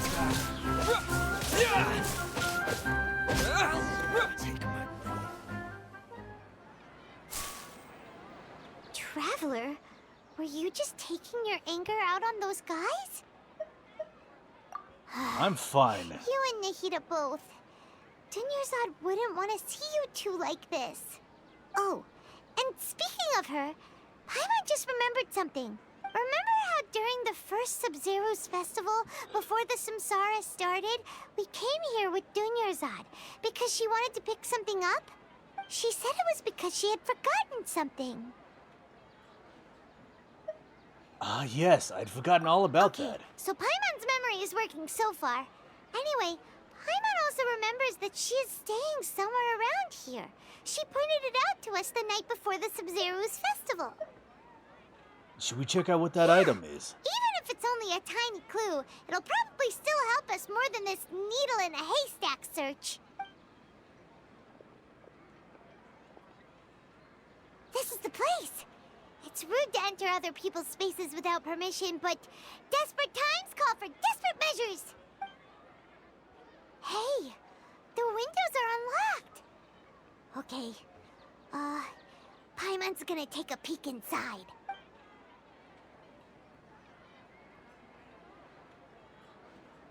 This was only a temporary residence, so there was pretty much nothing inside except this book on the table. Should we open it?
Wow. Oh, look, Pain. Dunyarzad wrote all of this. Sounds like she was always thinking of us even while we were away. Even though she was also busy preparing for the Sub-Zero's festival and had all her health problems to worry about. She must have wanted to give this to us as a gift on the day of the Sub-Zero's festival, right? If we hadn't found this book, we never would have known. But now that we know, we can't even thank her. Dunyarzad. Hey! Where are you off to now?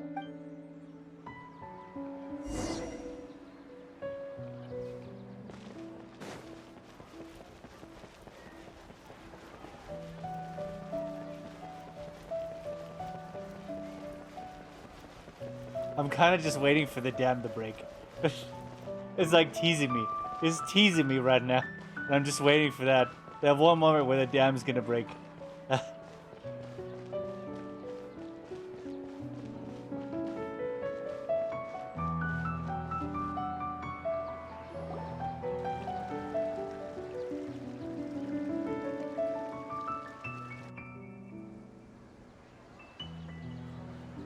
It's Dunyarzad's puppet.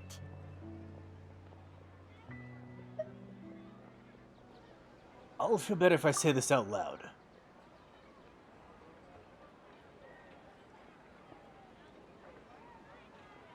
Thank you. Traveler?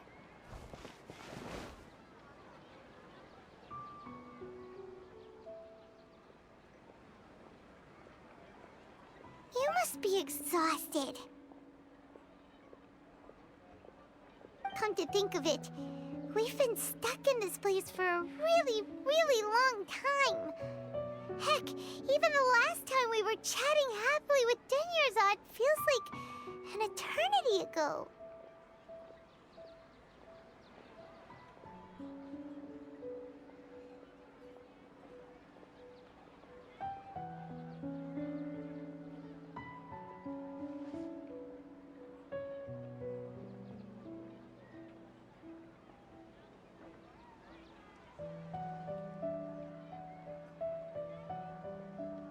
Wait, there's something in the background.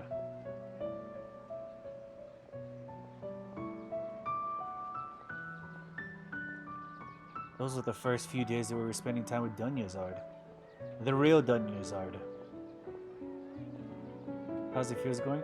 I'm waiting for that little moment that's gonna break me. We're building toward it. And it's not here yet, but it's building. Paimon still remembers when we were sitting here, and the way her eyes sparkled when she talked about Nilu's Dance of Sub-Zeros. She was so excited. She was feeling terrible that day, and she still wanted to get up and see it. I can barely recall it There now. will always be frustrations in life, but I know that the point of living is not to leave behind any regrets.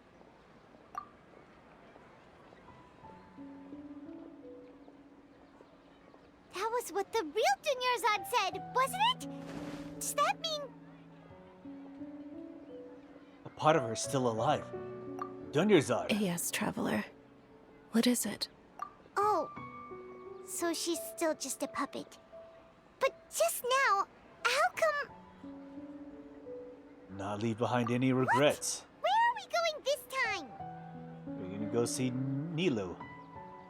To watch the Dance of Sub-Zeros.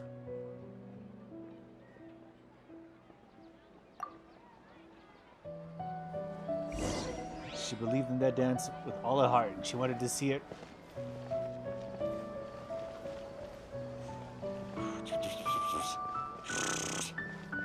She wanted to see it the most.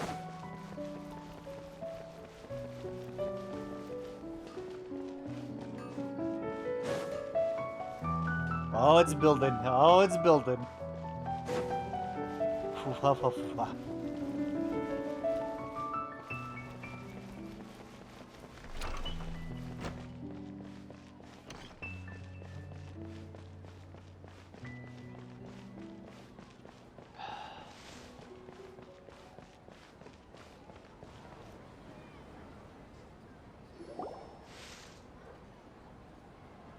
If you continue to resist, we will have to order an investigation into every single event organizer.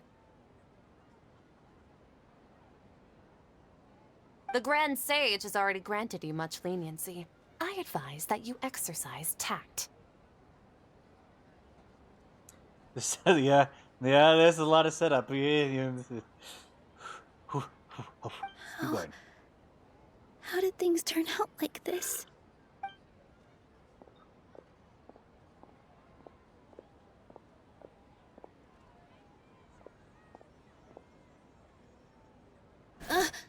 Traveler?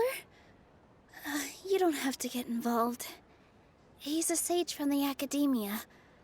I don't want to drag you into this. Traveler? Traveler? What the heck are you doing? If you get arrested by the academia, that's another day gone to waste.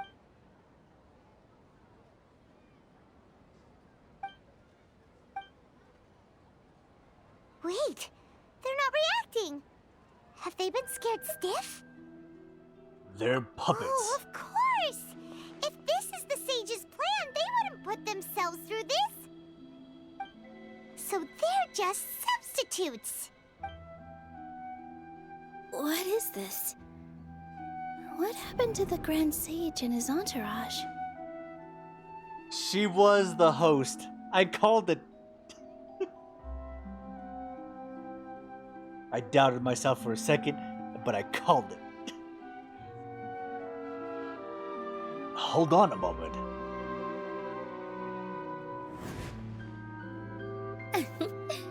Like I said, they symbolize the goddess of flowers. It's just a shame that all the real Padisaras went extinct after her death. Yes. The Greater Lord brought forth new Padisaras in memory of the goddess of flowers. But she ultimately could never truly replicate that beautiful shade of purple. So these are the real Padisaras. Ah, that beautiful shade of purple. Aren't these flowers real Padisaras? Just like the ones from the legend? I didn't even notice. Dunyarzad, did you find these? But didn't you just say all the real flowers went extinct after the goddess of flowers passed away? So, Al? Okay, I want to continue, but I need to take another piss. This is very exciting. I did call it the Nilu situation, and I'm very excited. Dia felt like she could have been a potential host, like it was a red herring. Now that I see it from the backward situation, but seeing that Nilo is actually the real host confirms my theory. But I'll be right back.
You in your restroom? Hey, I've been drinking.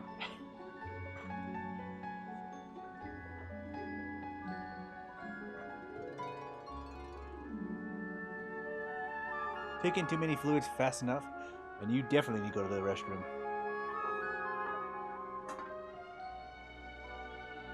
Okay.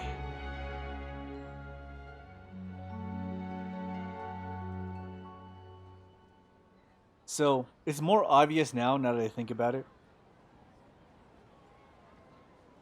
Well, now that the pieces like kind of like clicking together, there was no real reason why the academia should have like locked out this whole Subzaris festival. I mean, it was like very generic reasons, but there was no reason to really shut this down. The Subzaris festival was like an underground kind of like paid situation that nobody knew about. But for whatever reason, this is the one moment where the academia actually gets involved.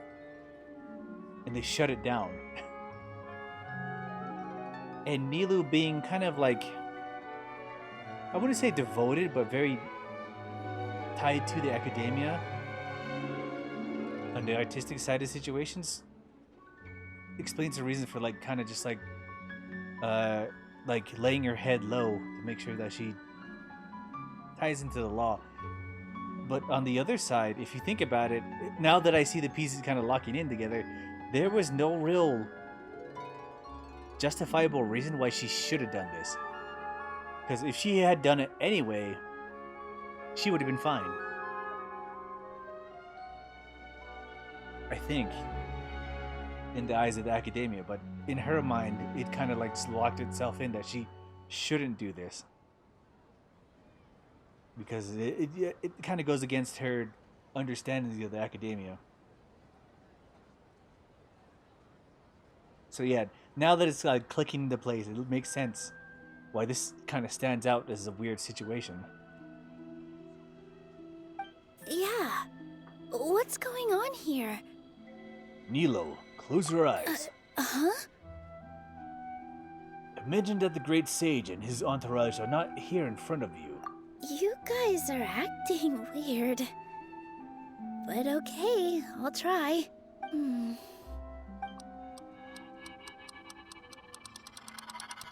Hey! They disappeared! So Nilu's the host! What a surprise! Not a surprise for me. I knew it all along. Parisaras don't exist in the real world anymore. But in Nilu's subconscious, they can appear as decorations on the stage. It's just like the example Nahida told us. People assume there will be food on a plate, and Nilu assumed there would be real Parisaras in the flower pots. Okay. So when you saw the flowers, you instantly knew it was Nilu? Oh my god, your battery low now. Yep. Correct. But if we want to end the samsara, we need the host to become aware that they're dreaming. How should we make Nilu realize that? Am I dreaming? Huh? How did you come to that conclusion? So I'm right. Is this Lesser Lord Kusanali responding to our celebration of the Sabzerus festival? Wrong guess, but you aren't completely wrong either. The point is, what made you think this is a dream? As far as you know, people in Sumeru don't dream, right? Yeah, but have you heard the tale of the first sage? To prevent a calamity, he went on a journey to find the Dendro Archon. Ooh, sounds familiar. Dunyarzad told us a story like that when we first arrived in Sumeru City. So it was about the first sage, huh? Yep, but in the part you heard, he hadn't become the first sage yet.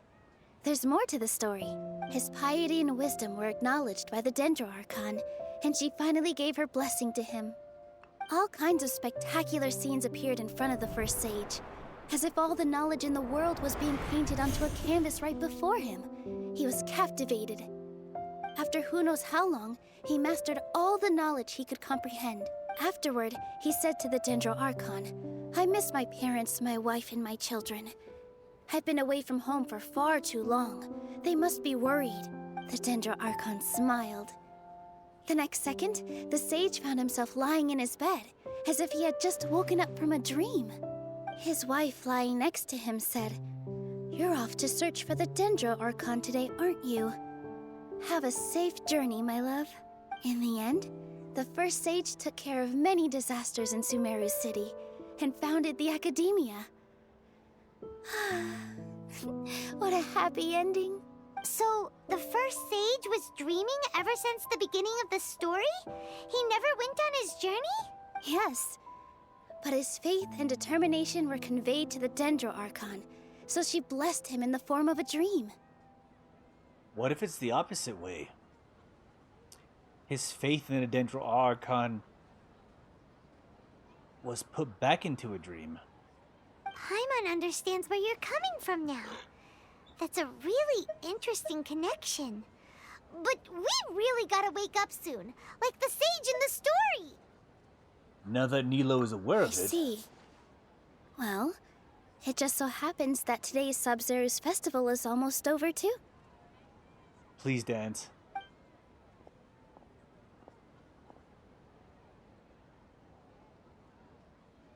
Since we're in a dream, let's make this final dance of Sub-Zero's as beautiful as we can. Please dance your heart out.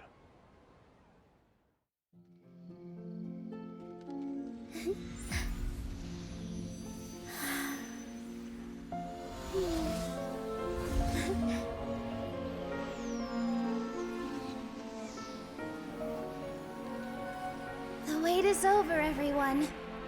I dedicate this to our god, the Dance of Sub-Zeros.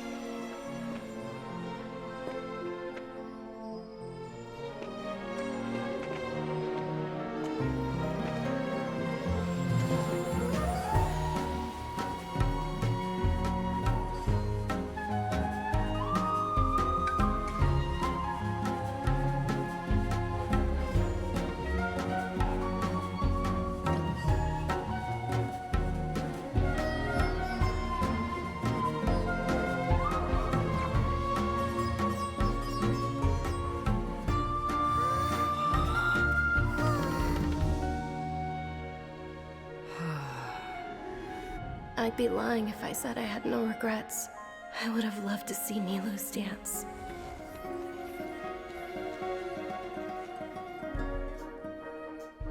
She's here.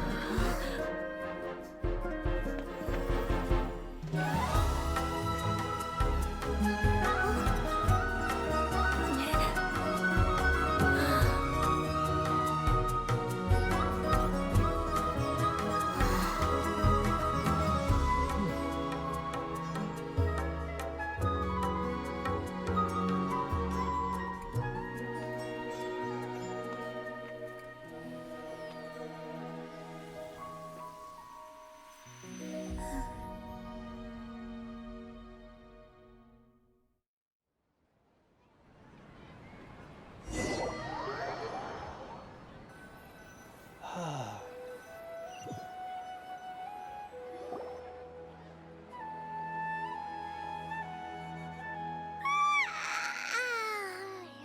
good morning, traveler. Oh, Paimon feels like she's been asleep for the longest time. That as it feels.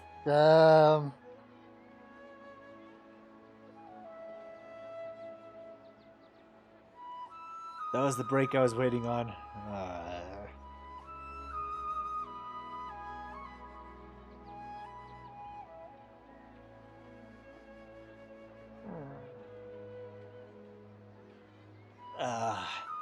Okay.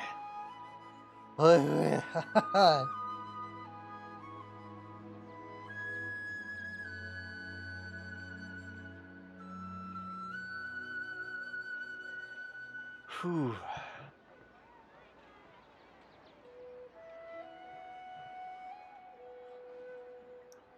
Yeah.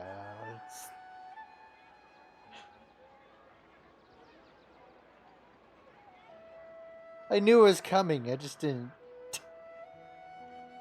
I should have expected for it to come back in some way.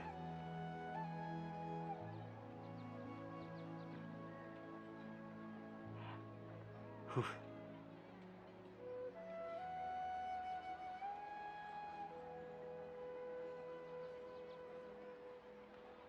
God damn it, Dunyazard.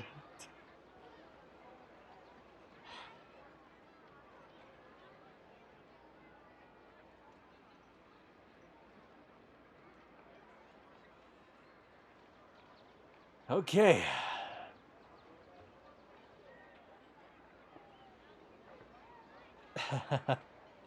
Good morning, Paimon. Paimon's head feels super heavy. Did we oversleep? Do you even remember going to sleep last night? Paimon thinks it was after the Sub-Zero's festival. The Sub-Zero's festival! Have we finally escaped from the Sub-Zero Samsara? I remember now. Take off your Akasha terminal! At the end of the dance of Sub-Zero, I think I saw...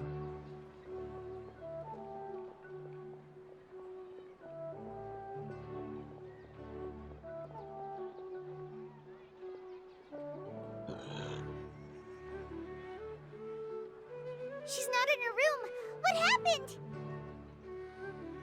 Let's go to the usual spot. What usual spot?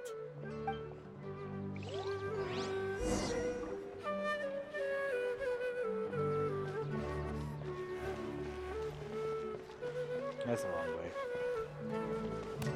That's also the wrong way. Wait, why is this the right way? Oh.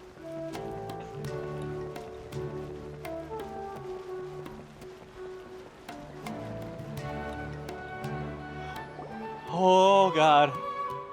Well done, Traveler and Paimon. Catherine.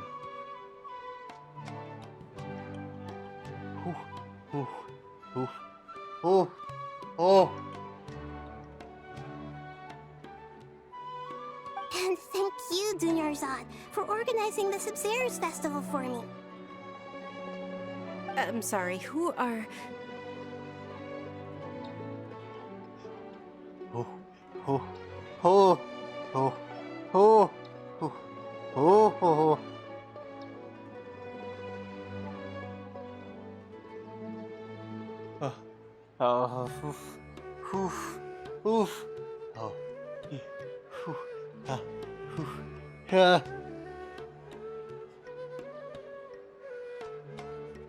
Not again.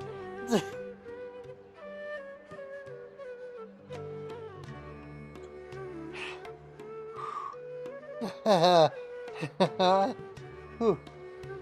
I considered it. Ah.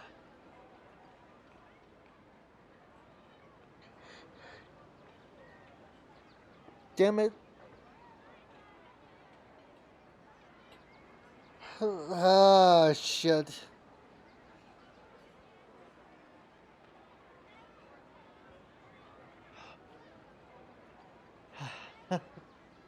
Can't breathe, laughing too much. Ah. Ho ho ho. Hey yo.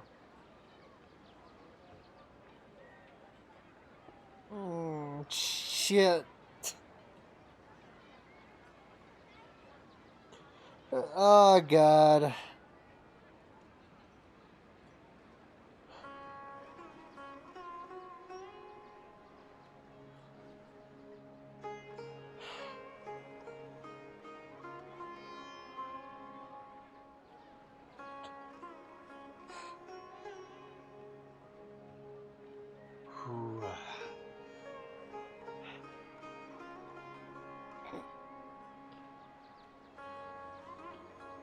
I don't feel good.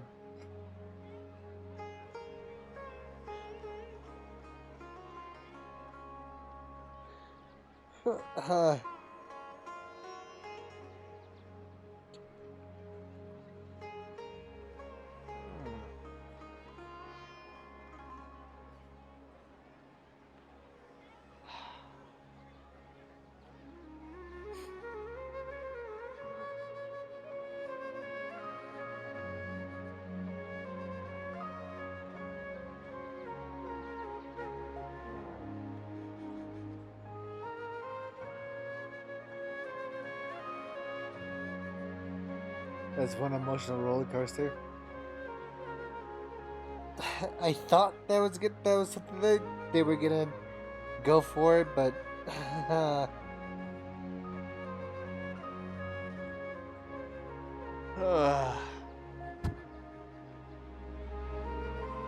shit. Dunyarzad! You're okay! Oh, don't scare us like that! Oh, a traveler Paimon. I have something amazing to tell you. I just had a dream, and I saw Nilu performing the dance of Sub-Zerus.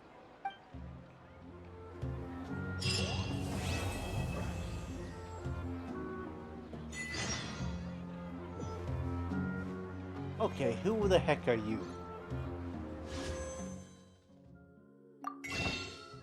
One wish, one wish, one wish, one wish. We bet on the one wish? We bet on the one wish. Okay, here we go, here we go, here we go, here we go.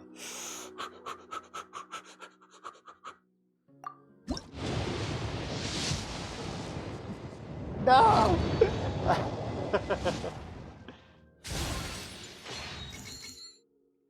The RNG gods are not kind. The RNG gods are not kind. Check your handbook.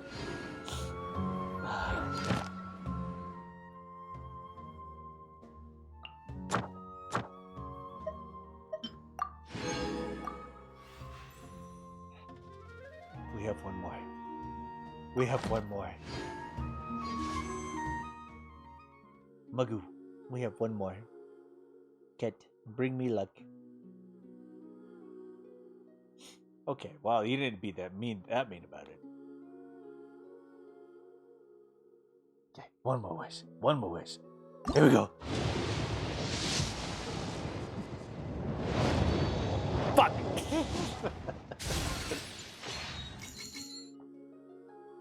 Didn't mean anything about it. Okay. We did the rolls. I tried.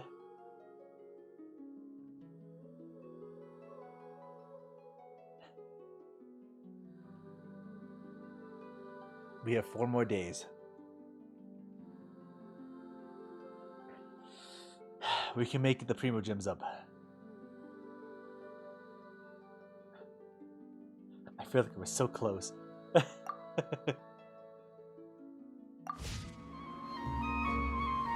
you enjoy your emotional story? It was fucking great.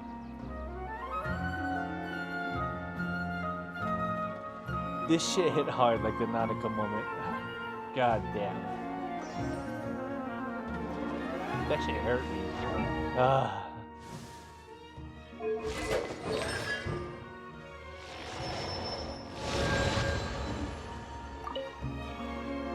Catherine. You're actually Nahida, aren't you? Paimon felt like Catherine was acting weird when we met at the Sub-Zerus festival. And Dunyarzad, did you save her? It's a really long story. We shouldn't disturb her. Her consciousness is still weakened. So she is alive. Let's chat somewhere else. How about by the traveler's favorite bench?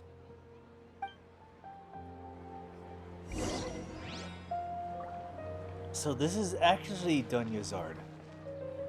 She's hanging on by a thread though. Kind of. She's safe to the point where she can survive. Here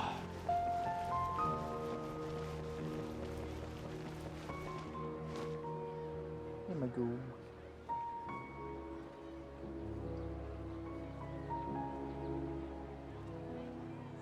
Don't worry, I'm okay now.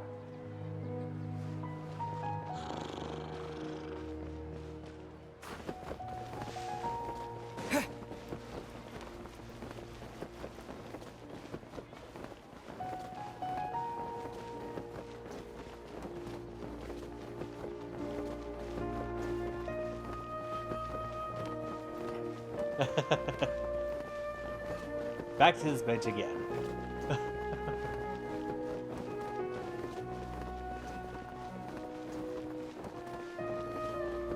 Catherine.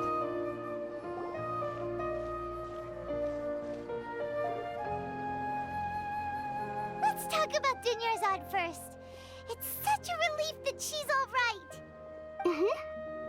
After we parted on the last day of the Sub-Zero's festival, I left the city and saw what the traveler had described. Among the countless dreams, I found one that was growing fainter and fainter. This proved my suspicion.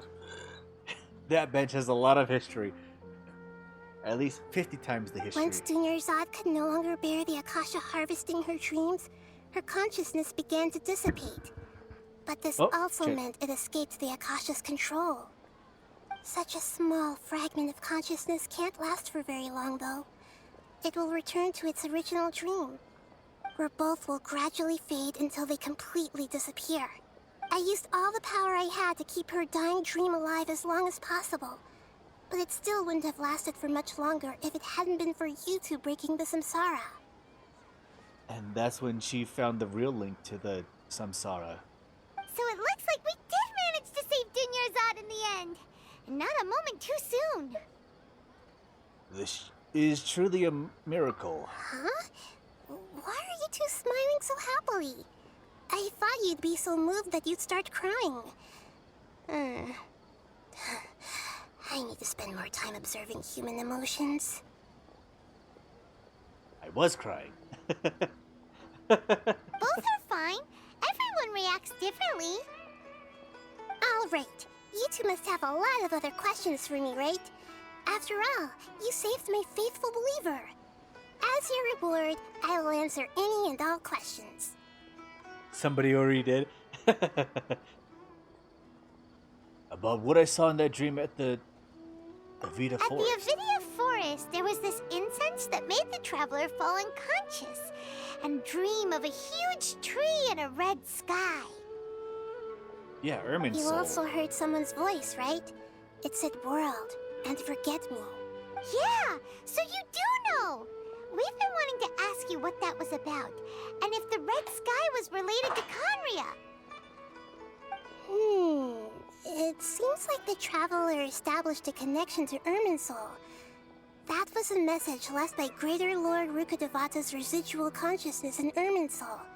Perhaps her last memory before she died.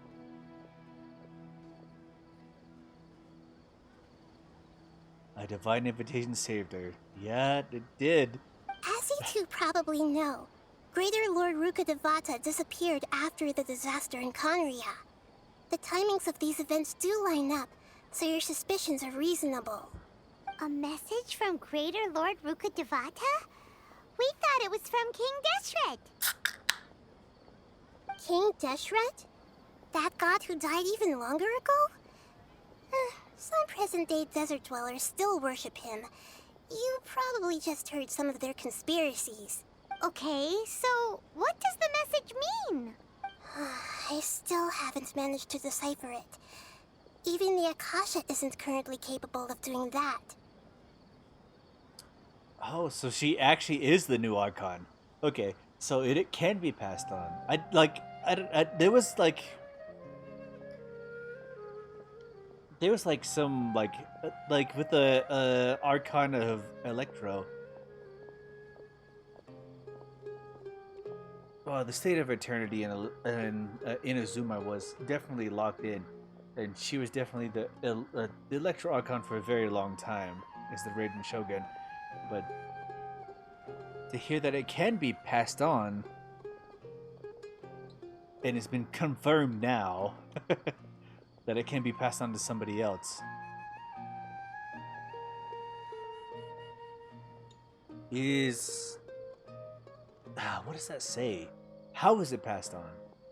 Is there like a ritual? Is there a ceremony? Is there a level of like? Think about it like this. So, take Avatar: The Last Airbender. Do they have that same situation where then the next Archon is picked on the same Archon's memories that they have before they're like even like developing memories and stuff like that? So like in Avatar: The Last Airbender, when Aang is picked as the next Avatar, he's given like a set of toys and like a set of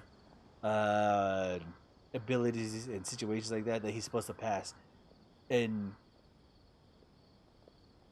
with the relations to the past lives of the Avatar, they pick these toys and artifacts and stuff like that in this certain situation, and that's how they determine the next Avatar. So is this kind of like the same thing? I don't know. It's not quite explained, but it can be passed on. The Archon level can be passed on to somebody else. Greater Lord Rukkhadevata's residual consciousness in Irminsul seems to be contaminated with something that has a very dangerous aura to it. Many devoted scholars go mad as soon as they connect their consciousness. I've warned the academia about this many times, but people still keep falling victim to it. But I believe this is the key to saving Irminsul. That's why I've kept trying to decipher it. So the tree in the vision was Irminsul? Oh, Tainari also said that Irminsul is sick! Is it because of the contaminated consciousness? But even if you can't figure out what that vision was all about, it seems like our search for you was all in vain. The Traveler wasn't affected after coming in contact with that consciousness. I've never seen anyone like that. With you here, we may have a chance at deciphering it. Wait, really? No, we must decipher its secrets. I've already eliminated all other factors that might affect Irminsul. This is the only one left. This puzzle has life and death at stake. It could determine Irminsul's fate, as well as Teyvat's. Why do you look like Catherine? To be accurate, I'm using the Akasha as a medium to occupy Catherine's consciousness. She's hijacking her body? Really? How did you do that? Poor Catherine. Does this mean you can also occupy other people's consciousnesses? Theoretically, I can enter anyone's mind as long as they're wearing their Akasha terminal. The Akasha is the legacy of Greater Lord Rukkhadevata.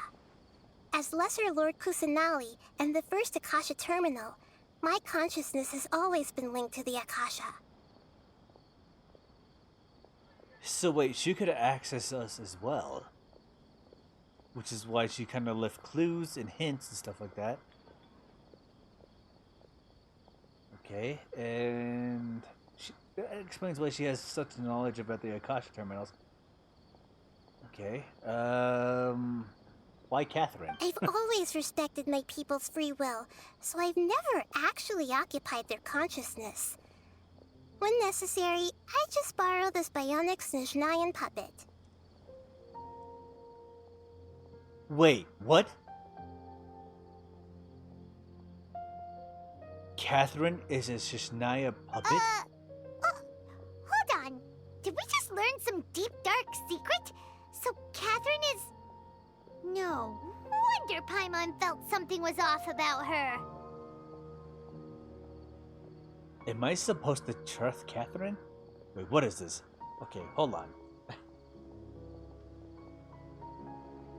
Wait, now this makes sense.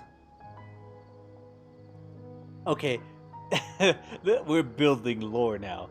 So, with the whole idea about the Raiden Shogun being a puppet, and then another puppet being made and then being cast off, so could this be a subsidiary puppet that's being made based on the designs of the discarded puppet, empowered with the power of the electro archon that was discarded, and they're basing this design on Catherine being a puppet of Snezhnaya. This is the Snezhnayan puppet that is placed at the Adventurers Guild. Holy shit. Catherine is a fucking Snezhnaya puppet. That's based on the Electrocon puppet from the discarded puppet that Electro Archon made.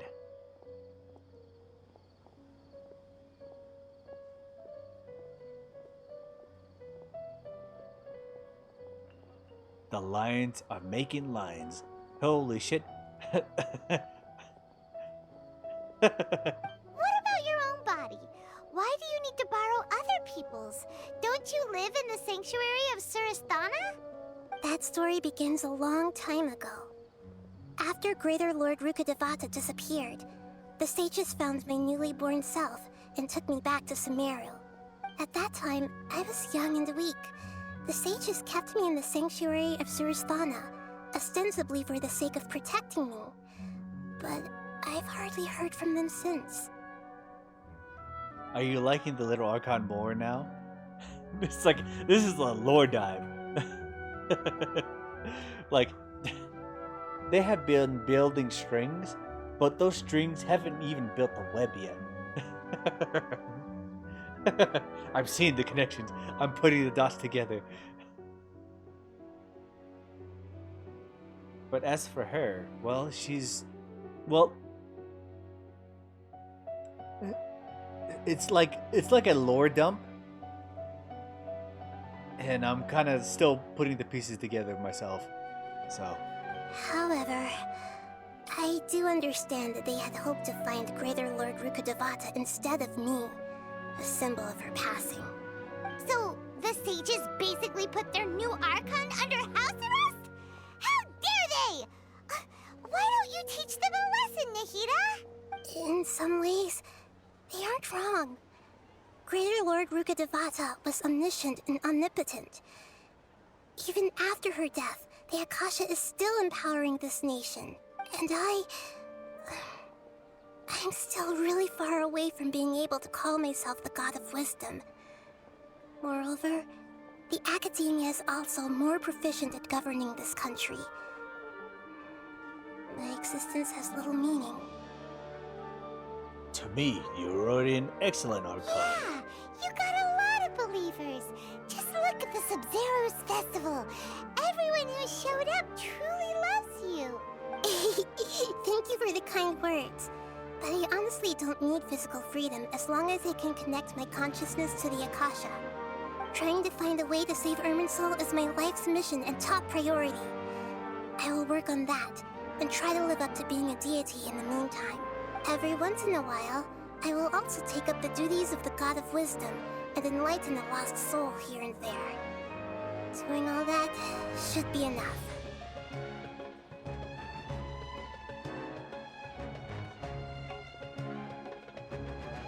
That's a fair goal. But honestly, where is she?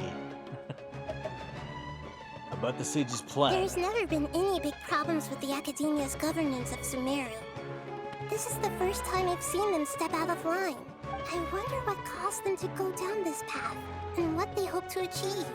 Even though the city's residents haven't noticed anything strange, if the Traveler hadn't broken the Sub-Zero's samsara, the situation could have become dire. I tried to do some investigating in the Akasha, but I couldn't find anything suspicious. And all the people of interest seem to purposely avoid wearing their Akasha terminals. Oh, suddenly, huh? I think they're deliberately trying to hide something. Oh, that reminds Paimon. In Gandharvaville, there was a sage who had invited Kainari to join some kind of project. Could it be related? Regardless, I need to first investigate the sage's motives, make things right, and punish them if needed. But I'll have to be discreet, or they'll see me coming.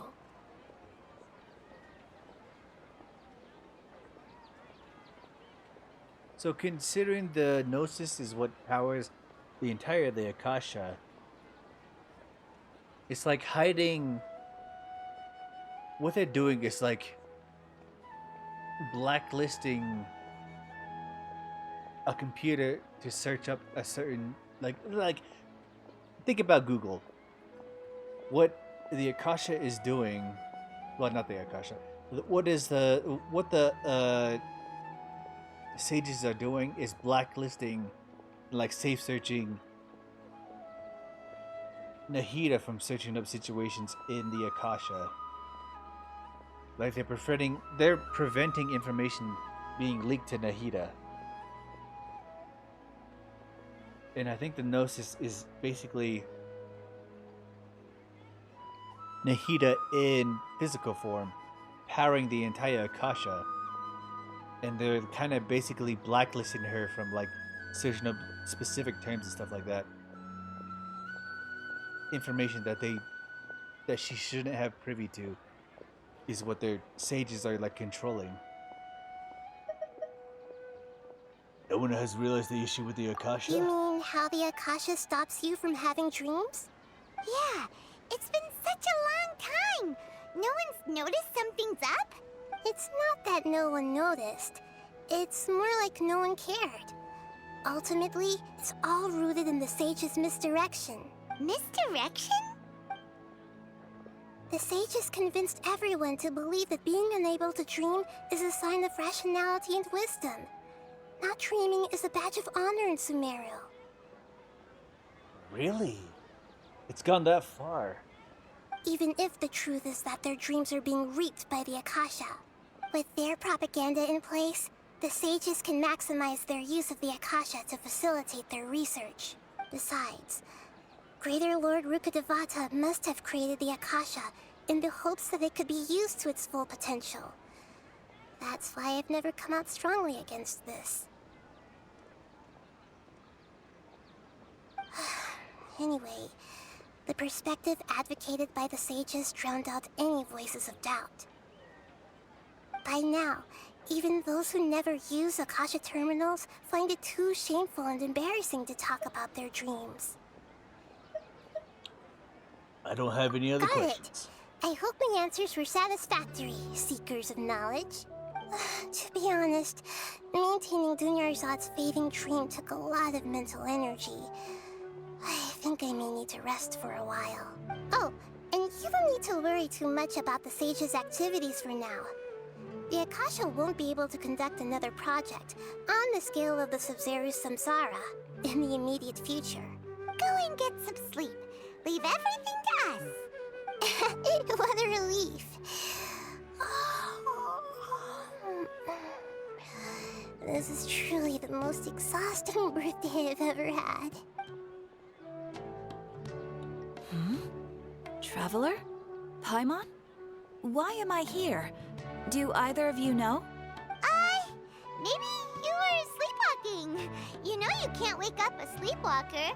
We happened to walk by, so we thought we'd wait for you to wake up. I see. Huh. I should visit my maintenance personnel sometime. Oh, I'm fine. I better go. Thank you. Maintenance personnel. The puppet has been confirmed. City, but ever since we last said goodbye to Lesser Lord Kusanali, we haven't heard anything from her. Oh, we can't just keep waiting around like this. Let's go find Catherine and pick up some work so we can at least keep ourselves busy.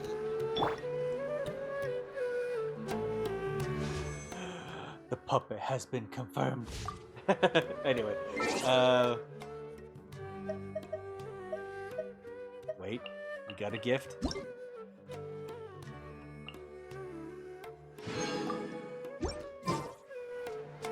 we just gotta get them more. I wonder when I'll be as... So, did you enjoy the story? This story was great, honestly.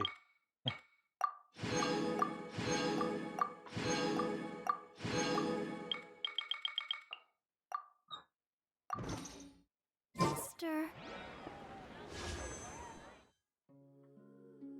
I'm still hoping on no credit card, no no bills to be paid for Hu Tao until yet.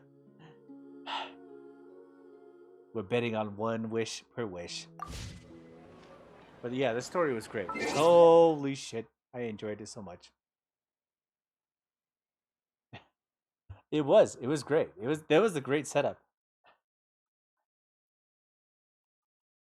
I was detective analyzing that whole entire situation. The Hu Tao tax. I'm hoping there's gonna be no Hu Tao tax. But yeah, yeah, the whole story, like, I will take the 70%. I got a 7 out of 10. I started at a 5 out of 10, worked out my way up to 7 out of 10. I can take that. That's what I'll take from this situation. So, yes. I might have figured it out, most of it out. Like, I gave theories, and I'm fine with that.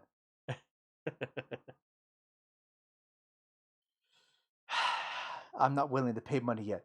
Not yet. We have a couple days. It's not until probably Monday. We have Friday, Saturday, and Sunday. So my plan for tomorrow, which is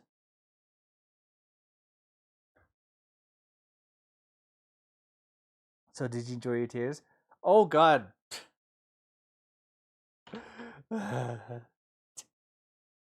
This shit hurt.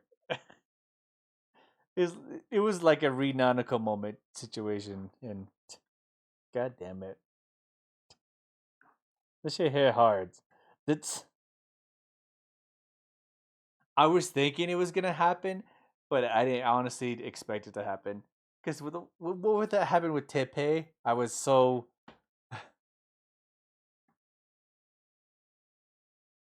That's just Act 1.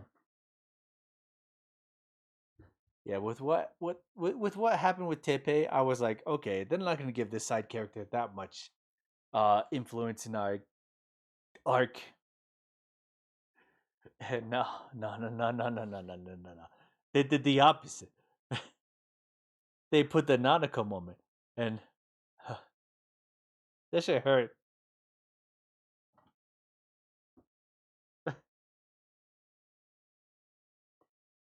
I'm getting a little choked up about it now.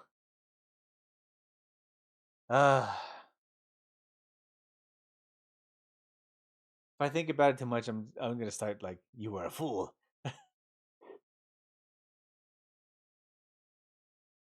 I gave the thought that maybe they would have like done it, but once the consciousness like faded away, and I was like, no, she's done, she's ended,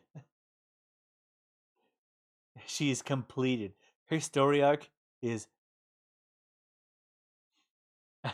Yeah, I honestly really did think about giving a little hope to Nahida to be able to pull that off, but she said, "I sense a little bit of something." And I was like, "Nah, don't give me hope." And then to find out, no, she's alive. She's who? See, that's the shit that fucked me up. It's like when I ran up there and I saw her sitting up, and I was like,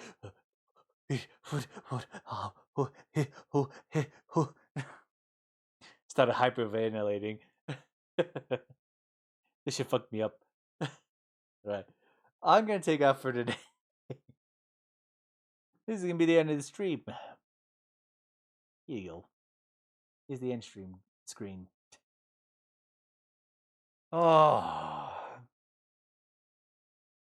and was laughing. That shit is real shit. You know, you don't even understand. That's some real shit right there. Oof. That shit hit hard.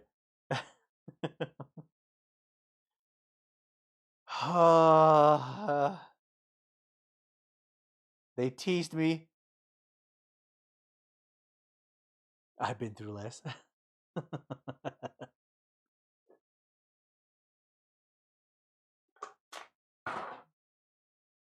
Well, anyway, I'm gonna take off for the day, and I will say goodbye to you. Kid, stop scratching my knee. Anyway, I'm gonna take off. All right, bye bye.